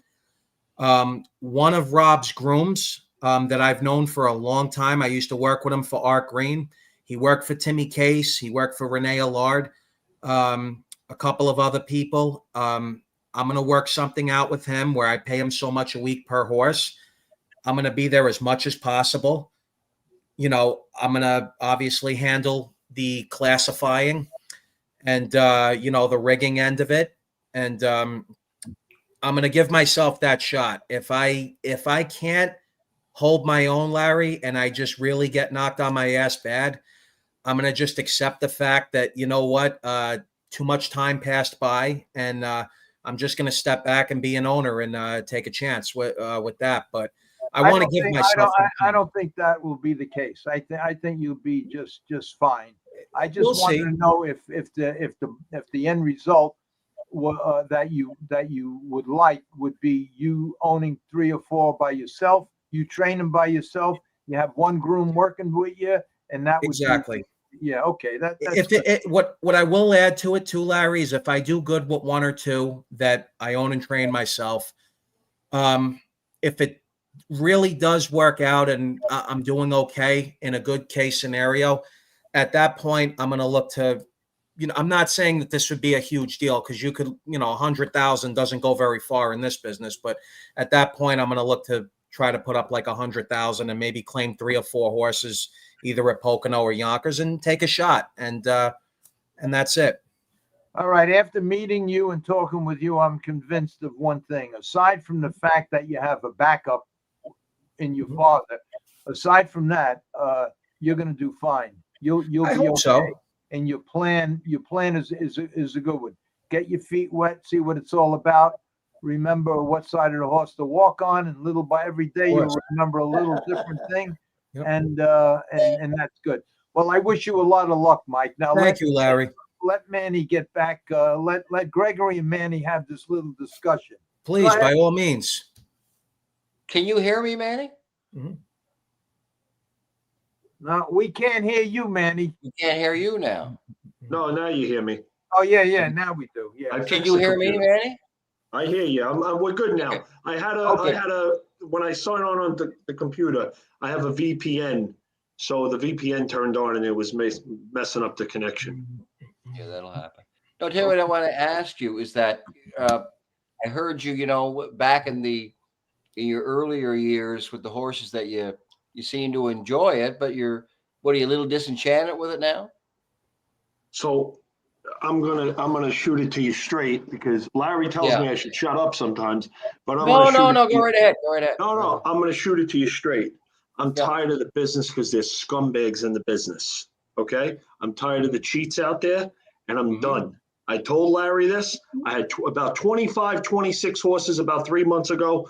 I told Larry could vouch for me. I said, listen to me. I'm done with this business. I don't want nothing to do with it no more, but I'm not going to have a fire sale. I'm going to get rid of the horses gradually, and I'm down to 14.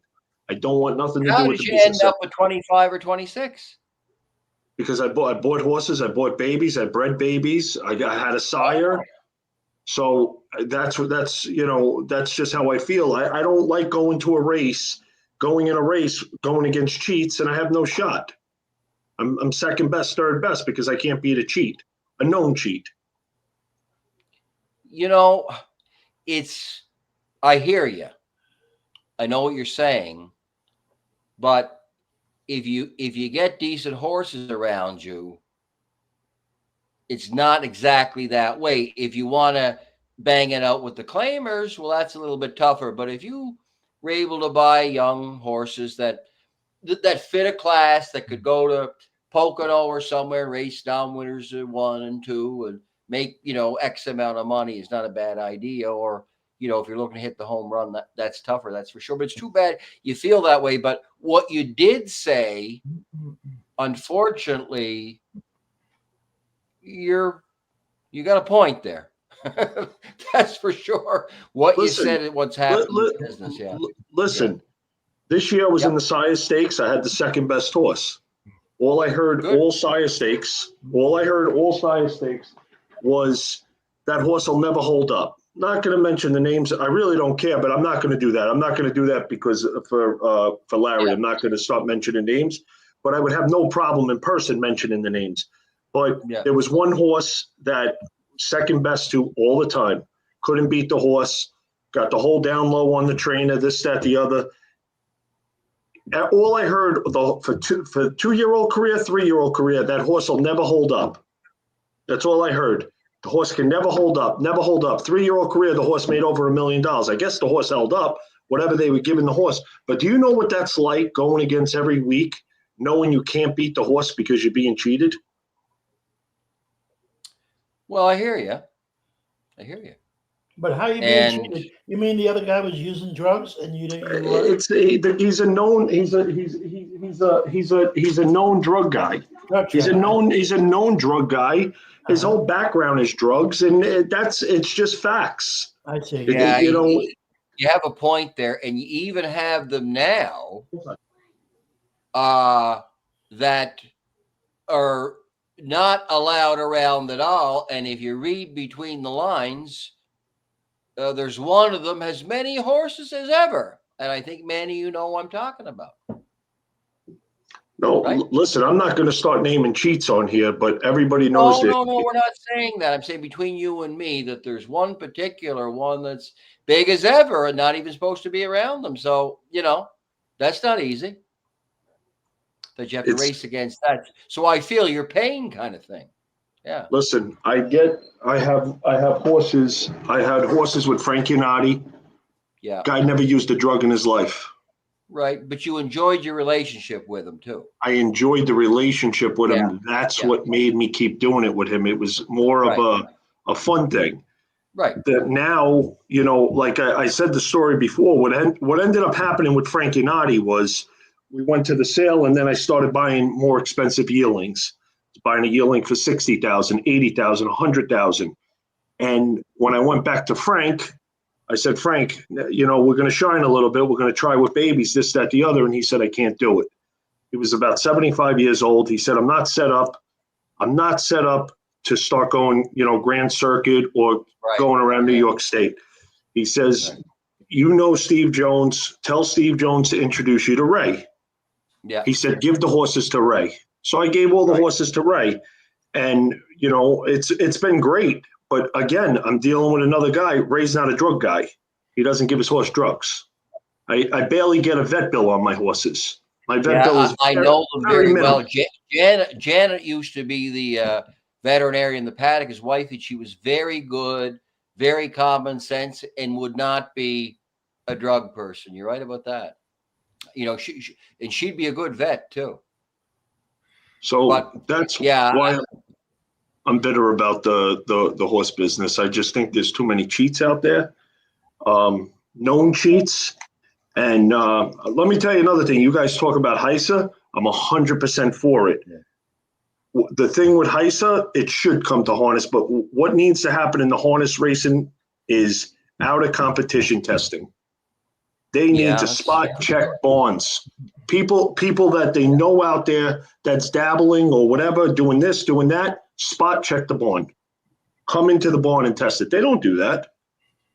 No, nobody does that. Everybody talks about Epigen. I hate to tell you this. They have a test for Epigen. No, they don't. They don't have a test for Epigen. And if they did have a test for Epigen, it would cost thousands of dollars to do the test. Nobody's going to Monticello in a 4,000. I hear everything you're saying. But nobody's going to Monticello. That's what they say. You're not the only one to say this. Yeah, but nobody's going to Monticello for a $4,000 purse and is going to go test a horse for Epigen that costs $2,000. It's just not happening. It's not happening. Right. Nobody's out there testing for Epigen. It's alive and it's well and people use it. And, it's the breaks of the game, I said on here before about Canada. Canada is a lot more stringent. You get caught in Canada playing around, you're done. You're finished. There's not a 1-year ban, 2-year ban. You get caught with Epigen, it's done. You're finished. Lifetime ban. Goodbye. See you later. Don't let the door hit you on the ass on the way out. Yeah. By the way, you have a good point. Where they got 2 of them that I know of was the out of competition testing, where they claim of what you claim, and there was Epigen, but it'd be it wouldn't show in their system maybe the next morning, but literally they went and tested the horse within a couple of hours after the race, and that's how they came up with it. Huh? You don't just need out of competition testing. You need to do it at the right time too. Well, Manny, you got 2 guys here. This guy Roy, he's a pretty sharp guy. Every comment he comes up with through the last 2 years has been right on. And his comment to you is, I applaud Manny. Best of luck. I think you will Yep. be great. And the other comment is let's see, where's the other one? Manny is spot on, and part of this is why the game is dead. So you have a whole fan club here, Manny. So anyway, you what got I wanted to tell Mike, that horse, Gretzky the Great, I Mhm. bid on that. I bid on that horse. That horse was sold at Goshen. It was sold at the Goshen sale. 62,000. Yeah, I think it was the topper of the sale that year at Goshen. But I bid on that Wouldn't horse. Just, Steve you know, Jones have been the breeder too, man? Yeah. Steve Jones He's was a the breeder of Huntsville. that horse. Yes. Yep. He was the breeder, but yeah, I remember that horse being in the sale. Yeah. Nah, he's Go for Glory actually had him when he was a 2-year-old with Paul Kelly, and then they sold him for 62. But one thing I wanted to tell you too, like with the Epigen, is you're right, Manny. I do believe that people are using it now, and I mean, do we know for sure if everybody's using it or a ton of people are using it? Of course not. But I will say this: whoever is using that, I really think you're playing a game of Russian roulette with Epigen, because it's, if you do get caught with that now, say Yonkers, Meadowlands, Pocono, whatever it is, you're not going to suffer from the same fate that you would have 15 years ago. Now you're not getting 5 years. Now it's FBI indictments. It's a whole big mess, and and you'll never go near a track again. Well, the big thing about it is, to me, what they should have done, which would be very easy to do, you ban Epigen because it is not approved for horses by the U.S. Food and Drug Administration or Health Canada. Of course. Things like Winstrol, Equipoise, Clenbuterol were approved in both countries, and we had lots of experience with it. And they could say, okay, if you want to give Winstrol, as long as it's 5 ml per 1,000, if you give 6, you're over, it's a positive test. What they did is they took, with a broad brush approach, they took away those products that were approved for horses that helped, that was readily available to everybody, and banned them. Now it's even easier for the black market. They go get stuff that that has a similar effect, but you can't test for it. So, and not even just that. That's not obviously the only thing. I mean, it's also about who has a new painkiller, who has something new for breathing. I mean, what new peptide is out? And I mean, you do have trainers, there's no question about it, that have owners that have unlimited resources, that have connections with pharmaceutical companies, and they have access to those types of things. And, that's, I do agree with Manny as far as that. And, like I said, I do think Epigen is still there, but from what I've heard and what I understand, they are putting tracers in the bottles now. So if you, it's a little easier, I think, to, get picked up for that, depending on where it is, that is. Now, all the stuff that's out there now, it's synthesized. It's not it don't come from the factory. Can I ask you guys, can we move on from that? Because that we know he's right. And until they do something about it, we can talk about it till we're blue in the face. So I think he's got the right idea that, but he has the choice is to cut back on horses and do whatever he wants. Yeah. That's the way. Yeah. So I can see that. But, it's too bad. There are parts of the business that you do like. So, it'd be a shame to lose you altogether because, you're a good guy to have around. So, not everybody is. Yeah, but you see, Manny's in a tough spot. And I took this into consideration when we have private talks. And I gave my opinion, which I'm going to give right now.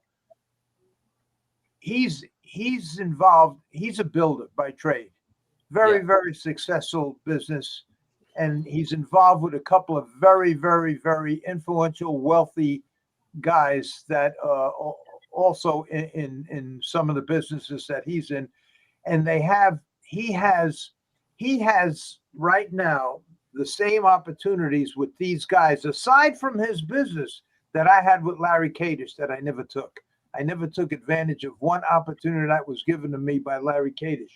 He has the same situation, and he's partners with these guys in the horses. He brought them into the horses. My advice to him privately, and I'll say it again right now, is Manny loves the business.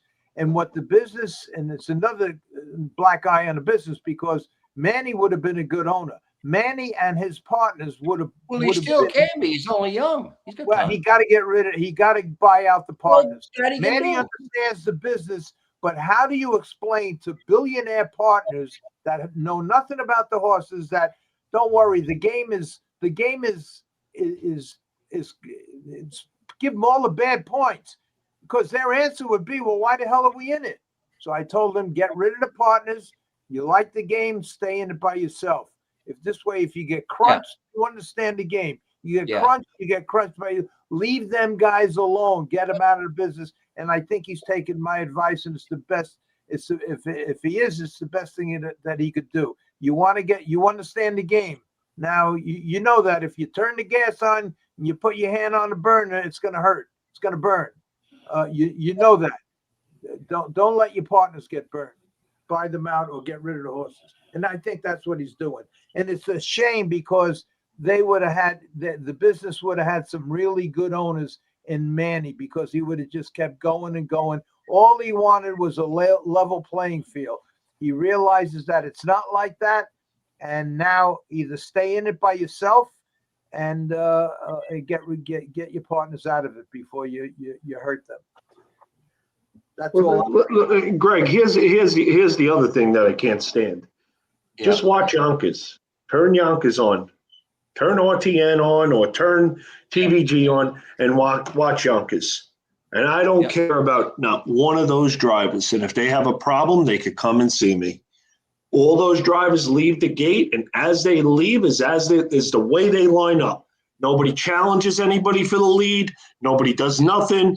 Oh, he's 2 to 5. Let him go. I'm going to retake. I'm going to do this.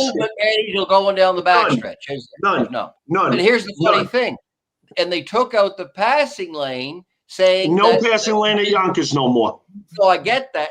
And they said why is that if they took it out, they'd move more of the middle half. And that's not true. It's not been happening that way. So they should put it back in and not have. I'm always mad about locked in horses. It looks bad to the public. You know, it looks. What are you going to tell it? Well, yeah, middle half. All they know is they're not coming back. But so Yonkers, yeah. But you could, if you cut down like you're going to do, you could buy a few where you want to race and do what you want to do with whoever you want. Well, listen. Mike just said he claimed that horse Gretzky the Great. Listen, I was never in the claiming game. I always bought babies. I never claimed horses, or I bought horses that I raced in conditions. The claiming game, I think, is a good game, but if you stay in the claiming game, you're going to eat crow somewhere along the line. You're going to get a dud. You're going to find a horse that's going to crash. I mean, unless you know who you're training off of and this, that, the other. But at the end of the day, you're going to hit something that's going to be a dud for you. See, I want to touch on what Manny just said. He is right about that. I always used to even tell my father, sooner or later we get a lemon. You know, you're going to get a horse for 25, 30,000 that crashes and you can't beat the tens. That does happen. Manny's not wrong. The one thing that I do believe, though, is that if you do have even a run for a year or two, and when I say a run, I'm not talking about being like if you're a top person or not. But if you have a couple of horses and you're doing okay for a small period of time, you got to know when to stop, and you have to know when to diversify your portfolio and your investments. You have to know when to start putting money into other things. You have some people in the business where, and this isn't a knock to anybody, but this is all they know and understand. And all they'll do is keep claiming and keep buying and buying. Sooner or later, you're going to get a $30,000, $40,000 horse that can't beat the $7,500 claimers. You have to learn how to separate money, invest into real estate, invest into stocks that have been paying you a dividend, that have been paying dividends for 100 years. And to be honest, some of you guys may think I'm crazy. You got to invest in crypto. That's the future. That's the financial future of everything right now. And I've actually done pretty decent with crypto, and it's very volatile, but you got to learn how to take a piece of every single market. If everything is rolled up in harness racing or thoroughbred racing, Sooner or later, you're going to get hurt. I've seen plenty of guys in this business that were making $500,000 a year, $1 million a year, that can't make $50,000 a year now. I've seen it a million times. Mike, let me tell you something else, okay?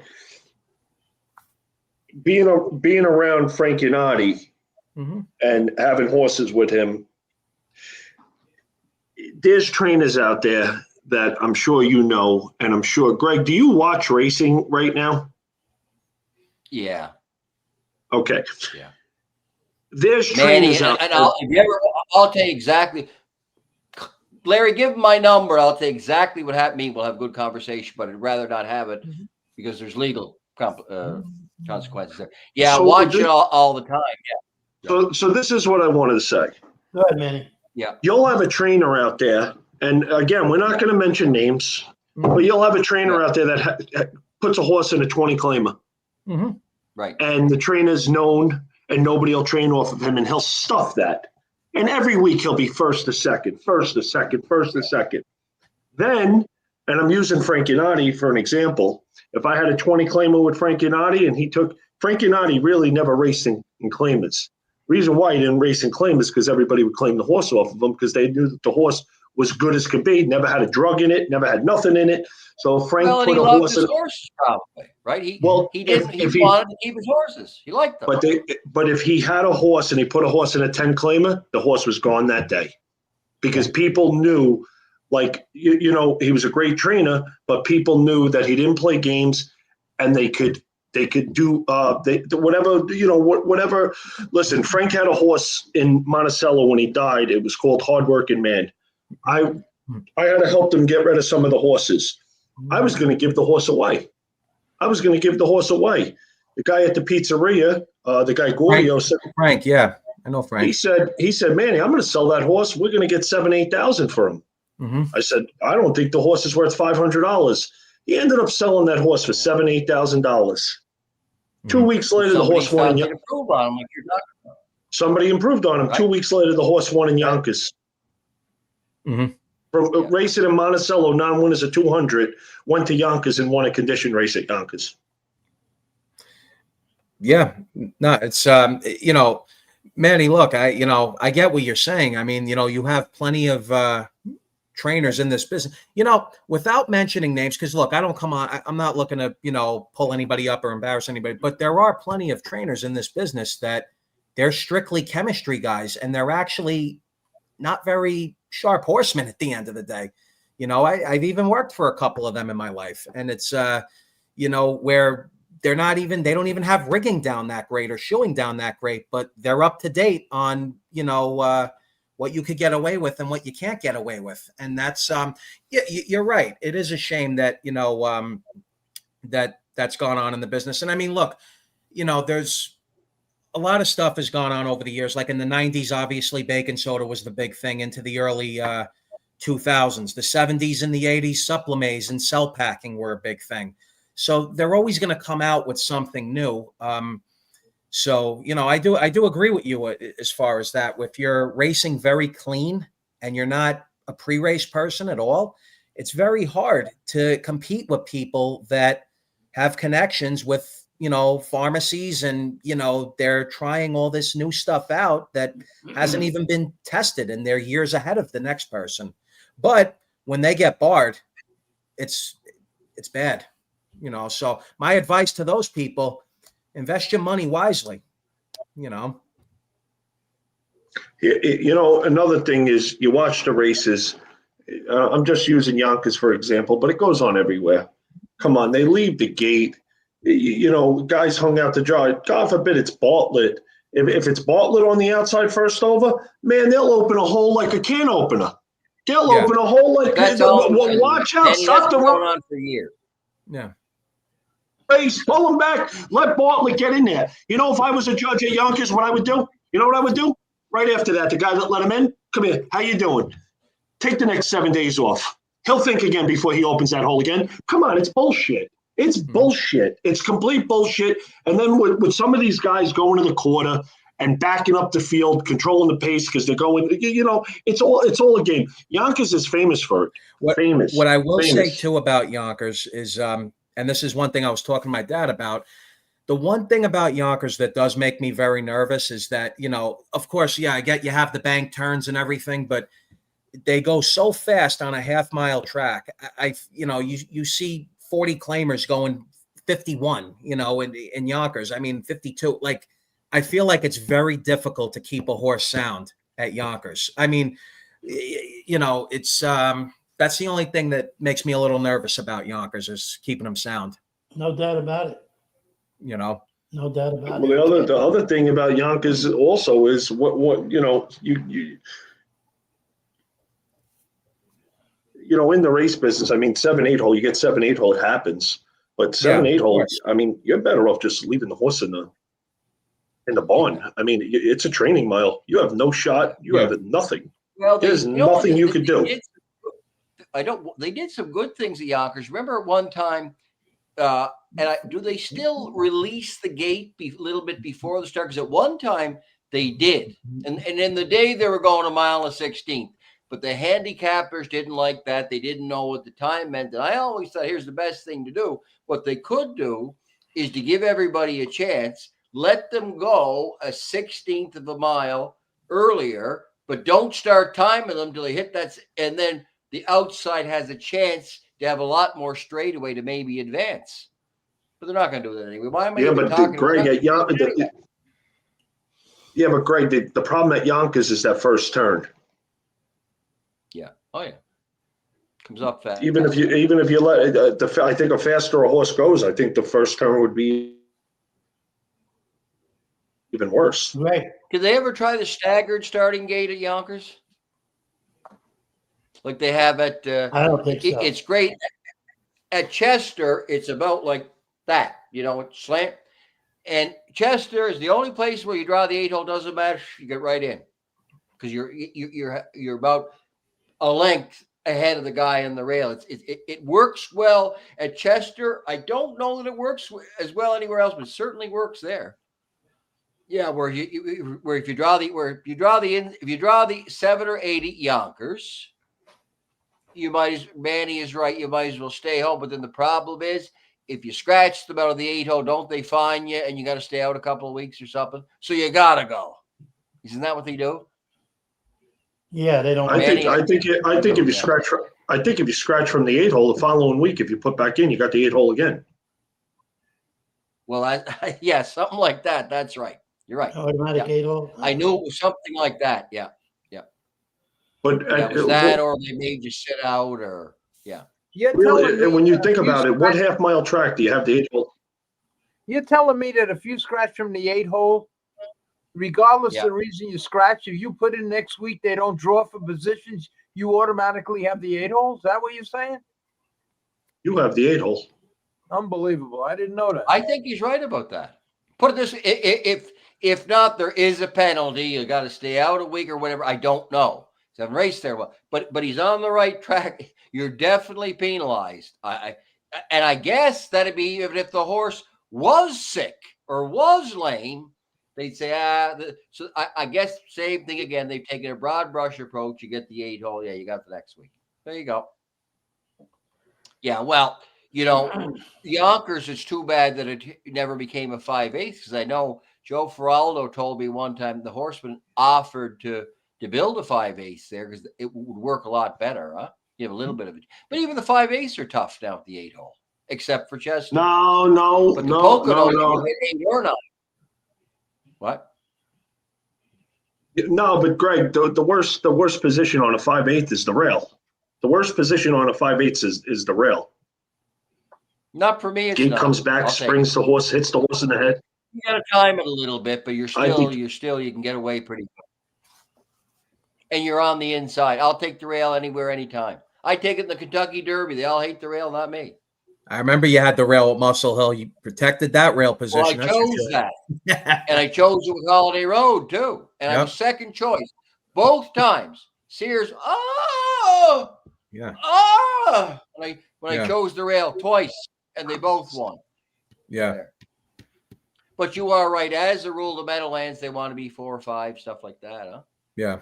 But what happens is, I saw, what was it, Yankee Skyscaper 1 year in the North American Cup. Nobody, the last position left was the rail, and he won. Yeah. Yeah. People were taking the 10 hole instead of the 1. Please. You know what I could never understand? I could What's never that? understand. I never had too much to say because I was barred from Yonkers so many times, most of the time.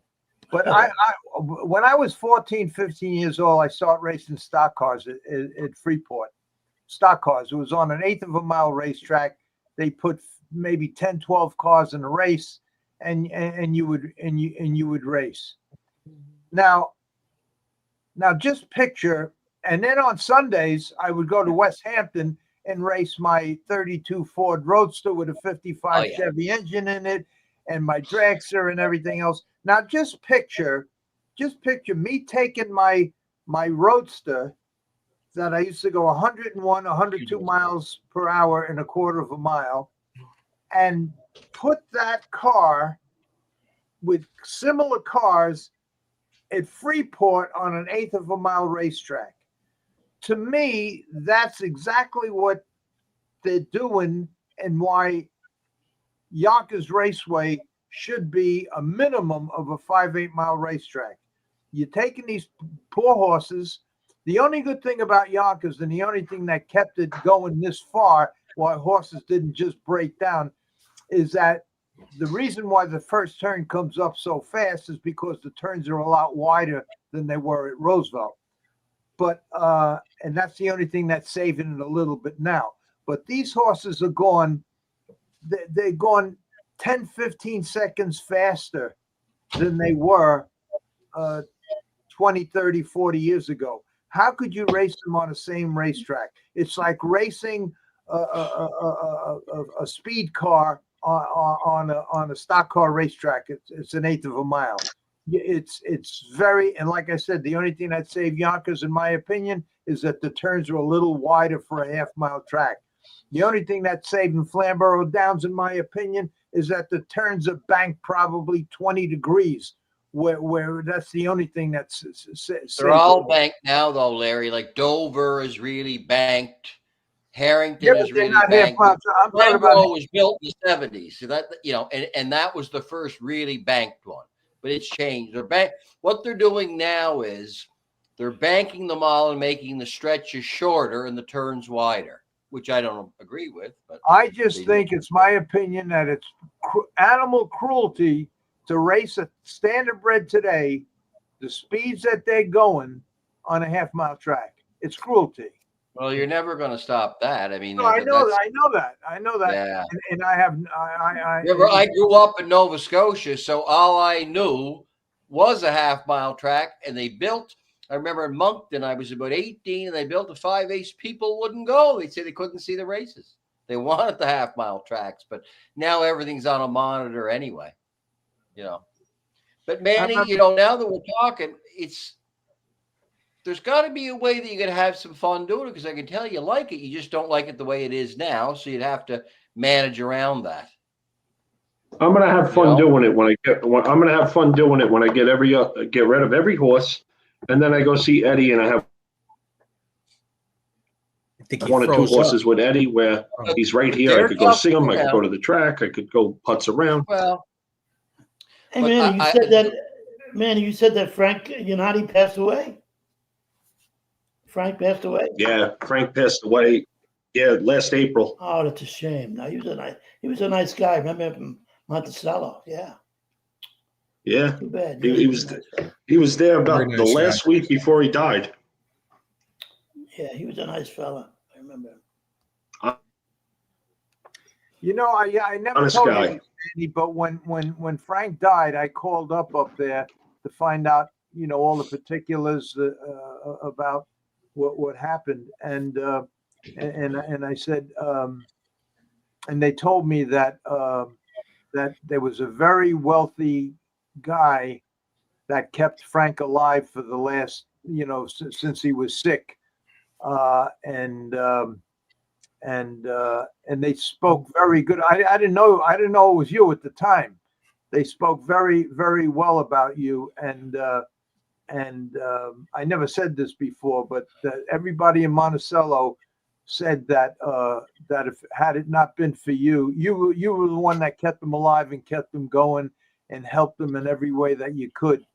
And so that's very noble of you. You never talk about it, you never mention it, but that was another good thing. And what makes me a bigger jerk is for stopping you.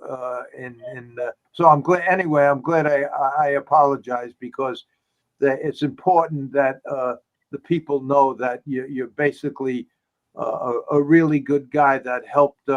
And look, like I said, that nobody knows this. When I was at your house, you called me outside, away from the table, and when we went outside, you said you offered me a large amount of money, and I said, I thank you very much, but I didn't come here for that. But thank you anyway. And you said you're sure, and you offered 2 other times before I left. And that's good. And I think people should also know that about you, that you're a good guy, regardless that I used to tell you to shut the fuck up, which I'll never do. That's Larry's way. Larry loves you, Manny. I think we all know that. He's just a good guy. He's a good guy, and I'm so happy that your father was the one that says, calm down. And I start thinking about it. And I says, I am a hypocrite. I want everybody on this show to be friends and have a good time. Oh yeah. Who's the biggest abuser of that? Me. And I ended. No, not really. That's theater. Sometimes you get on. It's good content. Yeah, I wouldn't worry about that. Larry. About the staggered starting gate, I read what you said there. I get that. What else? Larry. Your father says when Frank Pellegrino was the presiding judge, he's the one who started that scratch from the 8 hole. You get to eat the next start. In other words, it sounds like Joe. That's who started. If you scratch from the 8 hole, you got the 8 hole the next time you raced. And they have enough horses at Yonkers. They can tell you to do that too. Because they really don't need you, right? They got lots of horses. Greg, I was telling my father earlier too. I was looking at the condition sheet for Yonkers. Yeah. And don't get me wrong, they raced for good money, but I said, they raced for more 15 years ago at Yonkers. I mean, you got 20 claimers going for 14,000, I think, at Yonkers. I mean, they were going for 16, 17 at one point. What's good isn't the money for the trotters as good at Yonkers, it looks like. It's not bad. No, the money's decent for the trotters. No, better than the Pacers. Like if they fit a class, like if they have no money made, that's the kind of horse, to me, the kind of condition horse you like to get is one who has no money made, because then you can go through the classes, right? Where if you've got the money made, you're kind of stuck to going to a claimer. Yeah, of course. I mean, the classes did change. Like I remember you had winners over 8,000, winners over 12,000, and then winners over 18, then the Open. But even the Open now is like 35 grand. I mean, I remember it was 50,000 back in might have been 2009, 2010. Yeah. The 40s. I mean, the 50 claimers were racing for 24,000. I think at one point they're racing for I think 20,000 right now. So back in the day, Corey's big guy that we claimed for 67,000. Cut a long story short, the next winter, he won a claimer 150,000 they had, and they went for 48,000. Wait, they had 150 claimer at one point? Yeah, 100 to 150, yeah. Wow. I remember they had hundreds at the Meadowlands back. Joe DeFrank was still there, but the great thing about Joe DeFrank is, let's say only one guy put in, let's say there were 7 horses and only one put in for 150, he'd still give you the 48,000, where next guy that came along, you'd be going for 40,000. He'd cut it right out, huh? Wow, I didn't know they had that at one point. That's not yesterday. That's back, in the late 90s or early millennium is when that I remember it was like 2002, 2003. They did have 100 claimers at the Meadowlands. It wasn't for years they had much of it. For years they had them. Yeah, but the claimers are not easy. Yeah, I wouldn't enjoy that. Yeah, man, he left us, Larry. Yeah, he might have got. He's fooling around with his phone. He'll be back. Okay. There he is. Okay. Yeah, I wouldn't find the claimers much fun. And I don't know, is that what you think you want to do when you get started? I mean, I happen to like the claimers a little bit. The one thing I like what that Go for Glory does do, and I think it's smart on their part, is they try to. The barn is made up of probably 2/3 claimers and overnight horses, and the other third made up of babies. I mean, like I was talking to one of the main owners a week ago about it, and he says, "Hey, you know how it is with the babies. For the first year, there's absolutely nothing coming in, and you're just paying bills for the first year, and it's uncertain, in their 2-year-old year, so and even 3-year-old year. But if you have a couple of halfway decent overnight horses, I'm not saying you got to have a bunch of open horses and kill everybody, but if you are making a little bit of money with overnight horses, that offsets what you're losing with the young horses, at least for the first year. Yeah. I mean, I love young horses too. It's just, Well, I think you have to have a lot more capital, Greg. The problem with the yearlings is if they don't make it a 2, they're a bad deal. Yeah. Because and what a lot of people, that was what happens at the claiming races. We'd be claiming those 4-year-old 25s, and so they go for $31,250, but somebody probably paid $200 for them as a yearling. But they'd have to drop them. They'd sell them, get rid of them, but the basis was so high that they didn't feel they could get out on them. So, that's the only thing with the yearlings. And look, and it depends too if like, look, my dad, and this, he had babies here and there. Like, he never had 50 or 60, yearlings, but like,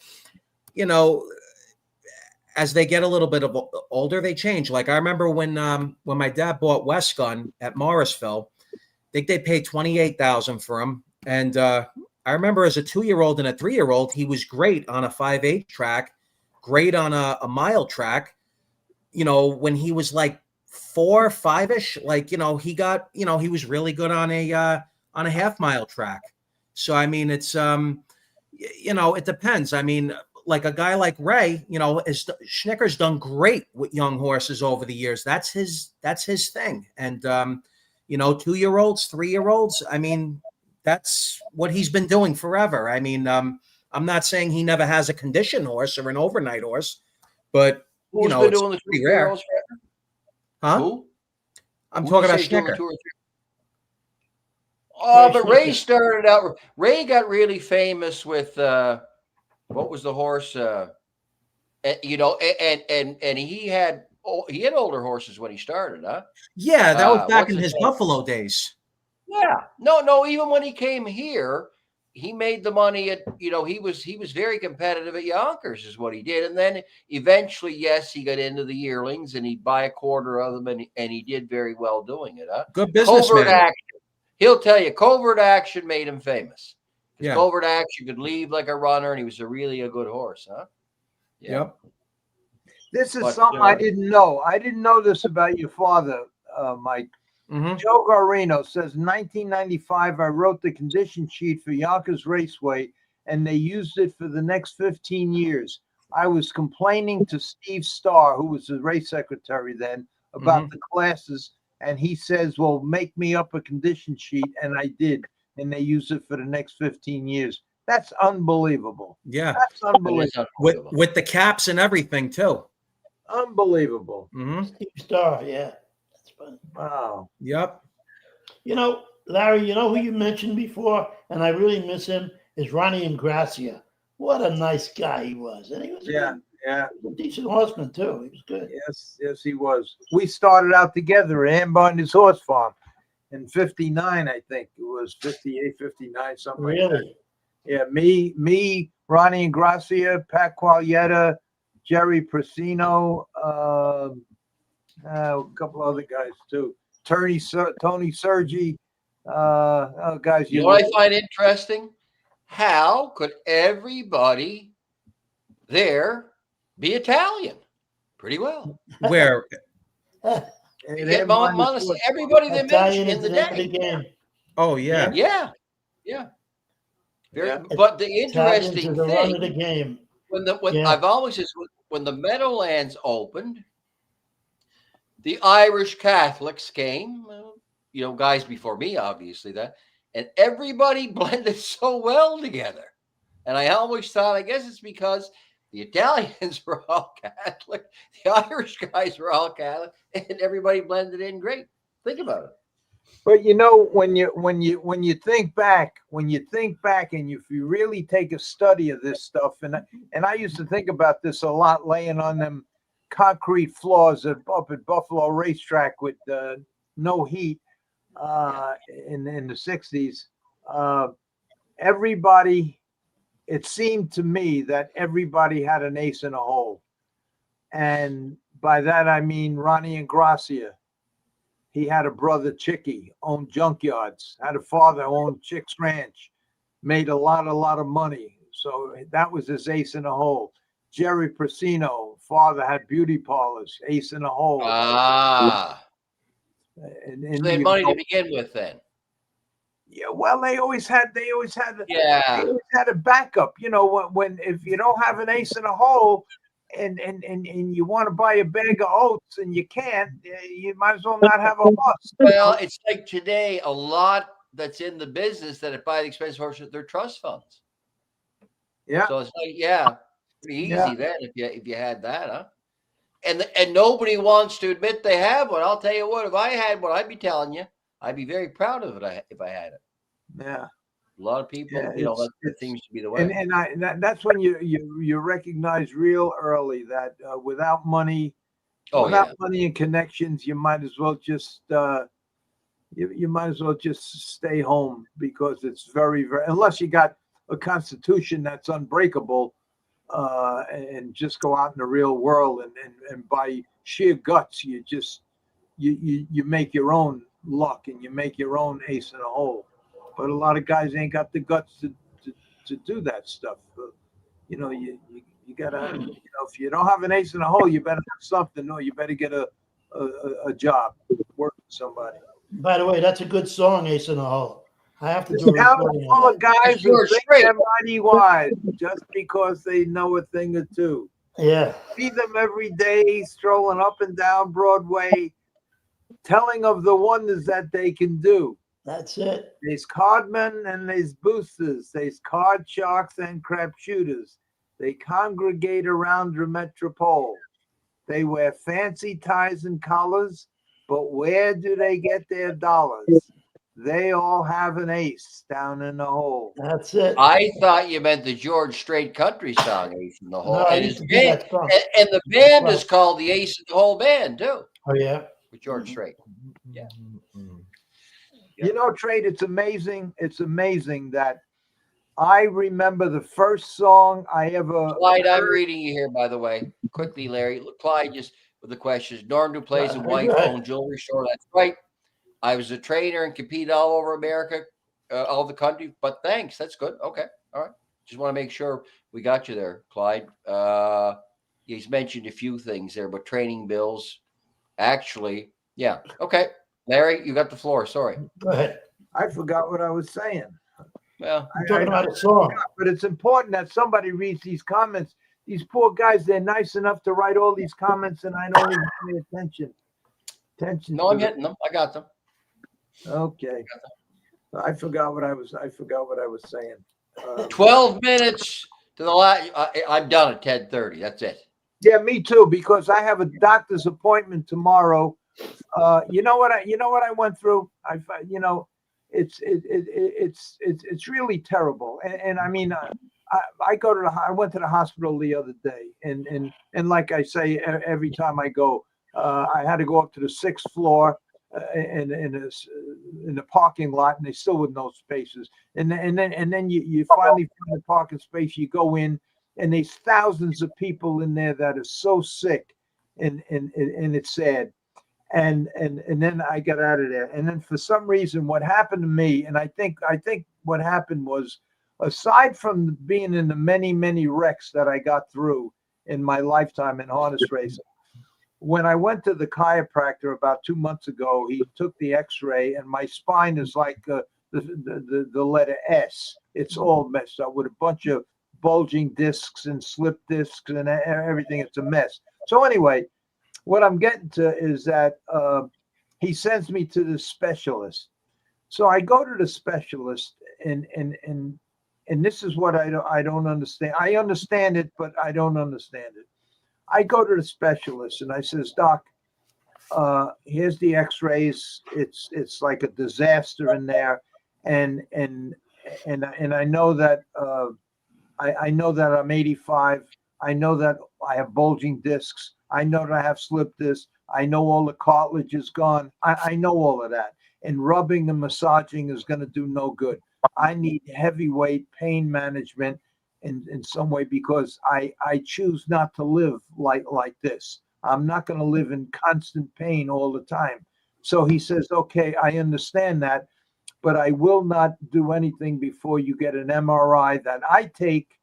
And then we'll go from there. I says, okay, give me the prescription, because I'm going to go get it right now.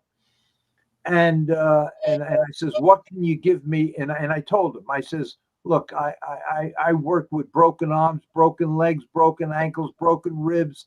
I've been through it all. I don't take pain medicine. I had my 2 knees replaced both at the same time. I took Oxycontin that they gave me for the first 3 days. Oh, forget that. And then I took nothing after that. I'm not one of these guys that can't handle pain. I can handle it, but this is too much. This is worse than I ever had, and it's constant, nonstop. I haven't slept in 3 days. So he says, okay. So he gives me a prescription. So he says, here, take this till you come back here. So I says, what is it? He says, it's a muscle relaxer. I says, Doc, with all due respect, no good. I passed muscle relaxers 40 years ago. Forget about muscle relaxers. No good for you. I need some heavyweight stuff. And I know that you're instructed by the government not to give oxycodone, not to give Percocet. I understand all of that, but I'm in a lot of trouble. He says, well, I will not. I says, okay, give me. I'll last. So he gives me a prescription. I says, when can I come back? When can you read this? And he says, in a month. I says, a month. What? Kidding? Wow. So anyway, I didn't say nothing. I took the prescription. I went and got my MRI the day before yesterday. And I got the MRI, and I called him back. And I spoke to the nurse. And I says, listen, I just want you to know.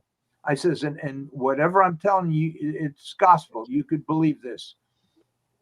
I will dive off a building if you don't have an opening for me within the next day or two, because I refuse to live with this pain. And she says, okay, let me take a look. I says, you better take a good look, or you better keep the doctor in there extra, because the muscle relaxer that he give me it's a joke, and he knows nothing. So anyway, they gave me an appointment for tomorrow morning. And when she gave me the appointment, I asked her, I says, I understand that he's a specialist. I understand that he's in great demand. But how could you take a guy like me that's in the kind of pain that I'm in, a guy that never complains about pain, but a serious thing, and then give me an appointment a month away? How the fuck do you do that? It's a joke. It's a joke. Yeah, that's crazy. So I says, if you don't have an appointment with me within the next couple of days before the weekend, then something has to be done. And if you tell me I need a rod in my spine, if you tell me I need an opera, whatever you tell me, it's going to get done. But something's going to get done. And they gave me an appointment for tomorrow morning. That's why in another 5 minutes, we're going to quit, because I want to go to sleep. 6 minutes. But I want with Manny here. A couple more questions. Go ahead. All right. Go Manny. What? Go ahead. No. Yeah, you're on the right track. I get you now, but not every. Again, I don't know why I'm even defending the business, because nobody. I tell you what, I gotta be A friend of mine says, you're the most threatening guy in the business, and I don't know why. Look what they did to me. They accused me of stuff. I wasn't even there. I go on all day about how they've been to me. Now, that one in the background, they'd even knock him. Or you think they'd say, the guy was okay. He helped the business, and I kind of did, really. So I don't know why I'm defending what the adjectives you used for the people in the business, because mostly you're right. So the issue becomes is to surround yourself with good people and you'll do okay. So there are some good people in the business. You might have to look around. Don't just get out of it. I can see you like it. You can have some fun, but you're not happy with your situation and you can afford to do it. So do what you got to do and do what you want to do. And then you won't have to worry about going to Yonkers and getting the 8-hole or whatever. You can race wherever you want and enjoy it. He's sharp enough to realize that. He knows that. He knows that. He's sharp enough to realize that. And I wish him the best. And I can't wait for him to get a horse with Eddie. Get that out of his system, and if it works out for him, fine. But at least get it out.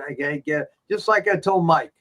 You have an itch, you have to scratch it, you enjoy the horses and everything else. And he lives right near Belmont, so he can go there. But that's not easy either. I bought 10 of them at Keeneland, Manny. 10. I should have just gone. No wonder I broke. Boom. I should have.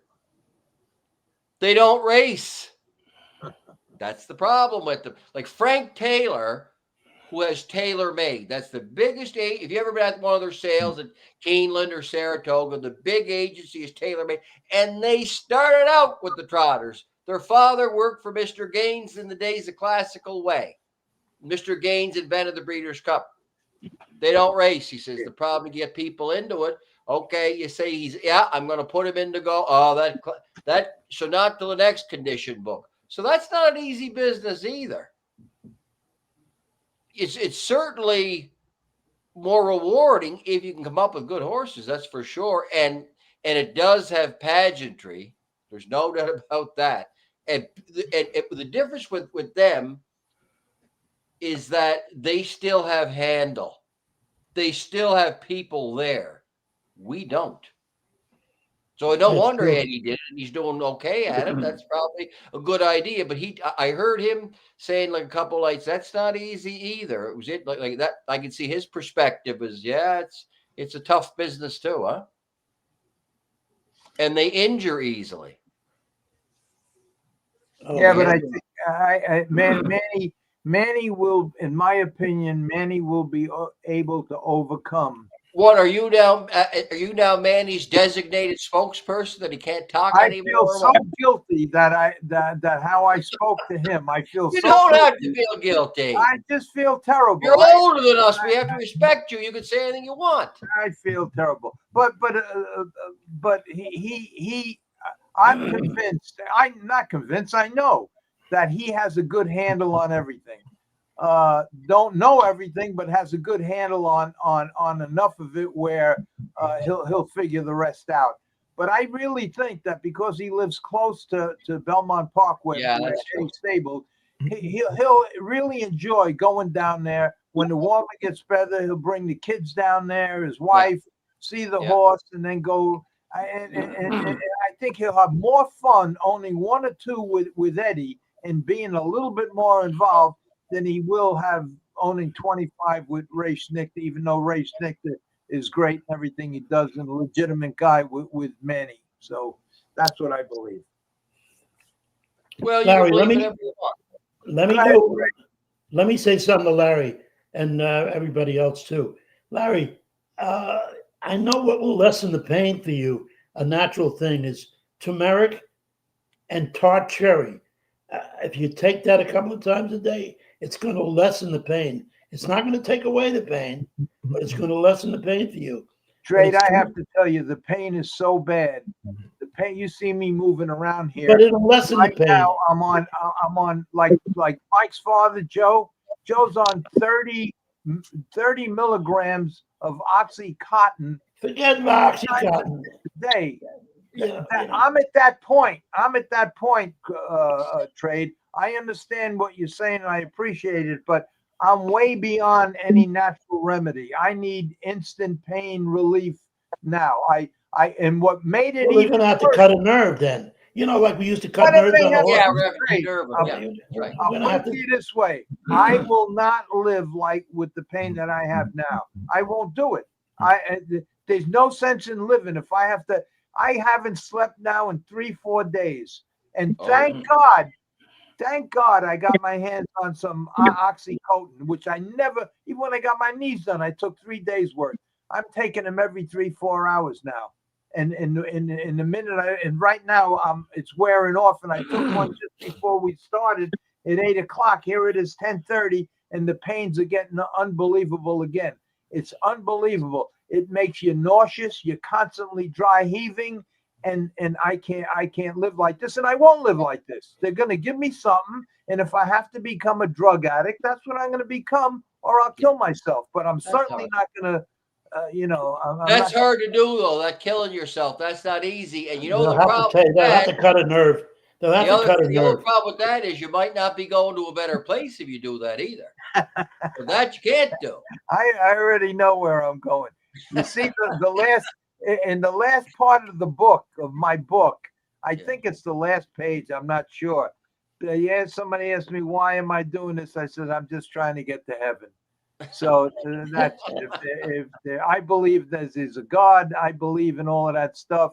I believe he put you on this earth. You're on your own. If when you die, if you're good, you go to heaven. If not, you go to hell, wherever. But I know one thing: living like this is not. It's not, and I won't do it. I know I'm not going to kill myself because I know that they're gonna eventually. I will get to the person that either fixes what's wrong, and I'm sure it's fixable, right. and that'll be that. But it gets me crazy that you walk in a dire situation and they give you an appointment for a month away. It's ridiculous. I know. So anyway, that's it. So anyway, that's it, guys. Manny, you want to say anything else? I got to go downstairs. I got to get out of here. Oh yeah, let him end. Oh no, I'm good. Okay. All right. It was a good session. We had a good talk. Thanks. Absolutely. I'm tired tonight, to be honest. Yep. Mike, good luck to you. And thank you, Larry. Thank you for having me on. And you know where you can go if you ever need help. Of course. My number and your father's number. And absolutely. Thank you. Trey, thanks for coming on. I wish I would have known. I would have went to next time you come on. In fact, I'm going to get it for next Thursday. You'll probably come on next Thursday. And play that thing. And I'm going to find this thing that he wrote. Oh, and Ronnie Pierce, I talked to him first Thursday in December. He's going to come on. All right, so we'll have Ronnie on. We can. And I'll be in touch with Ralph Swolsky too. Oh yeah, we got to get Ralph on too. Yeah, I got a story that it's an unbelievable story. Wait till Ralph. He'll remember it too. He remembers everything. Ralph remembers everything. Don't worry. This is a really good story, and I'm glad. I could never. I think I might have told this story once, but I couldn't tell it because nobody would believe it. But now that the race secretary is going to be there, he'll believe it. It's one of these outlandish stories. But he called me today. Quick I'll be in touch with him. David says, Greg, you can be with good people, but you can't beat the bad ones. Actually, that's not quite true. Until I got into the trouble, which was nothing.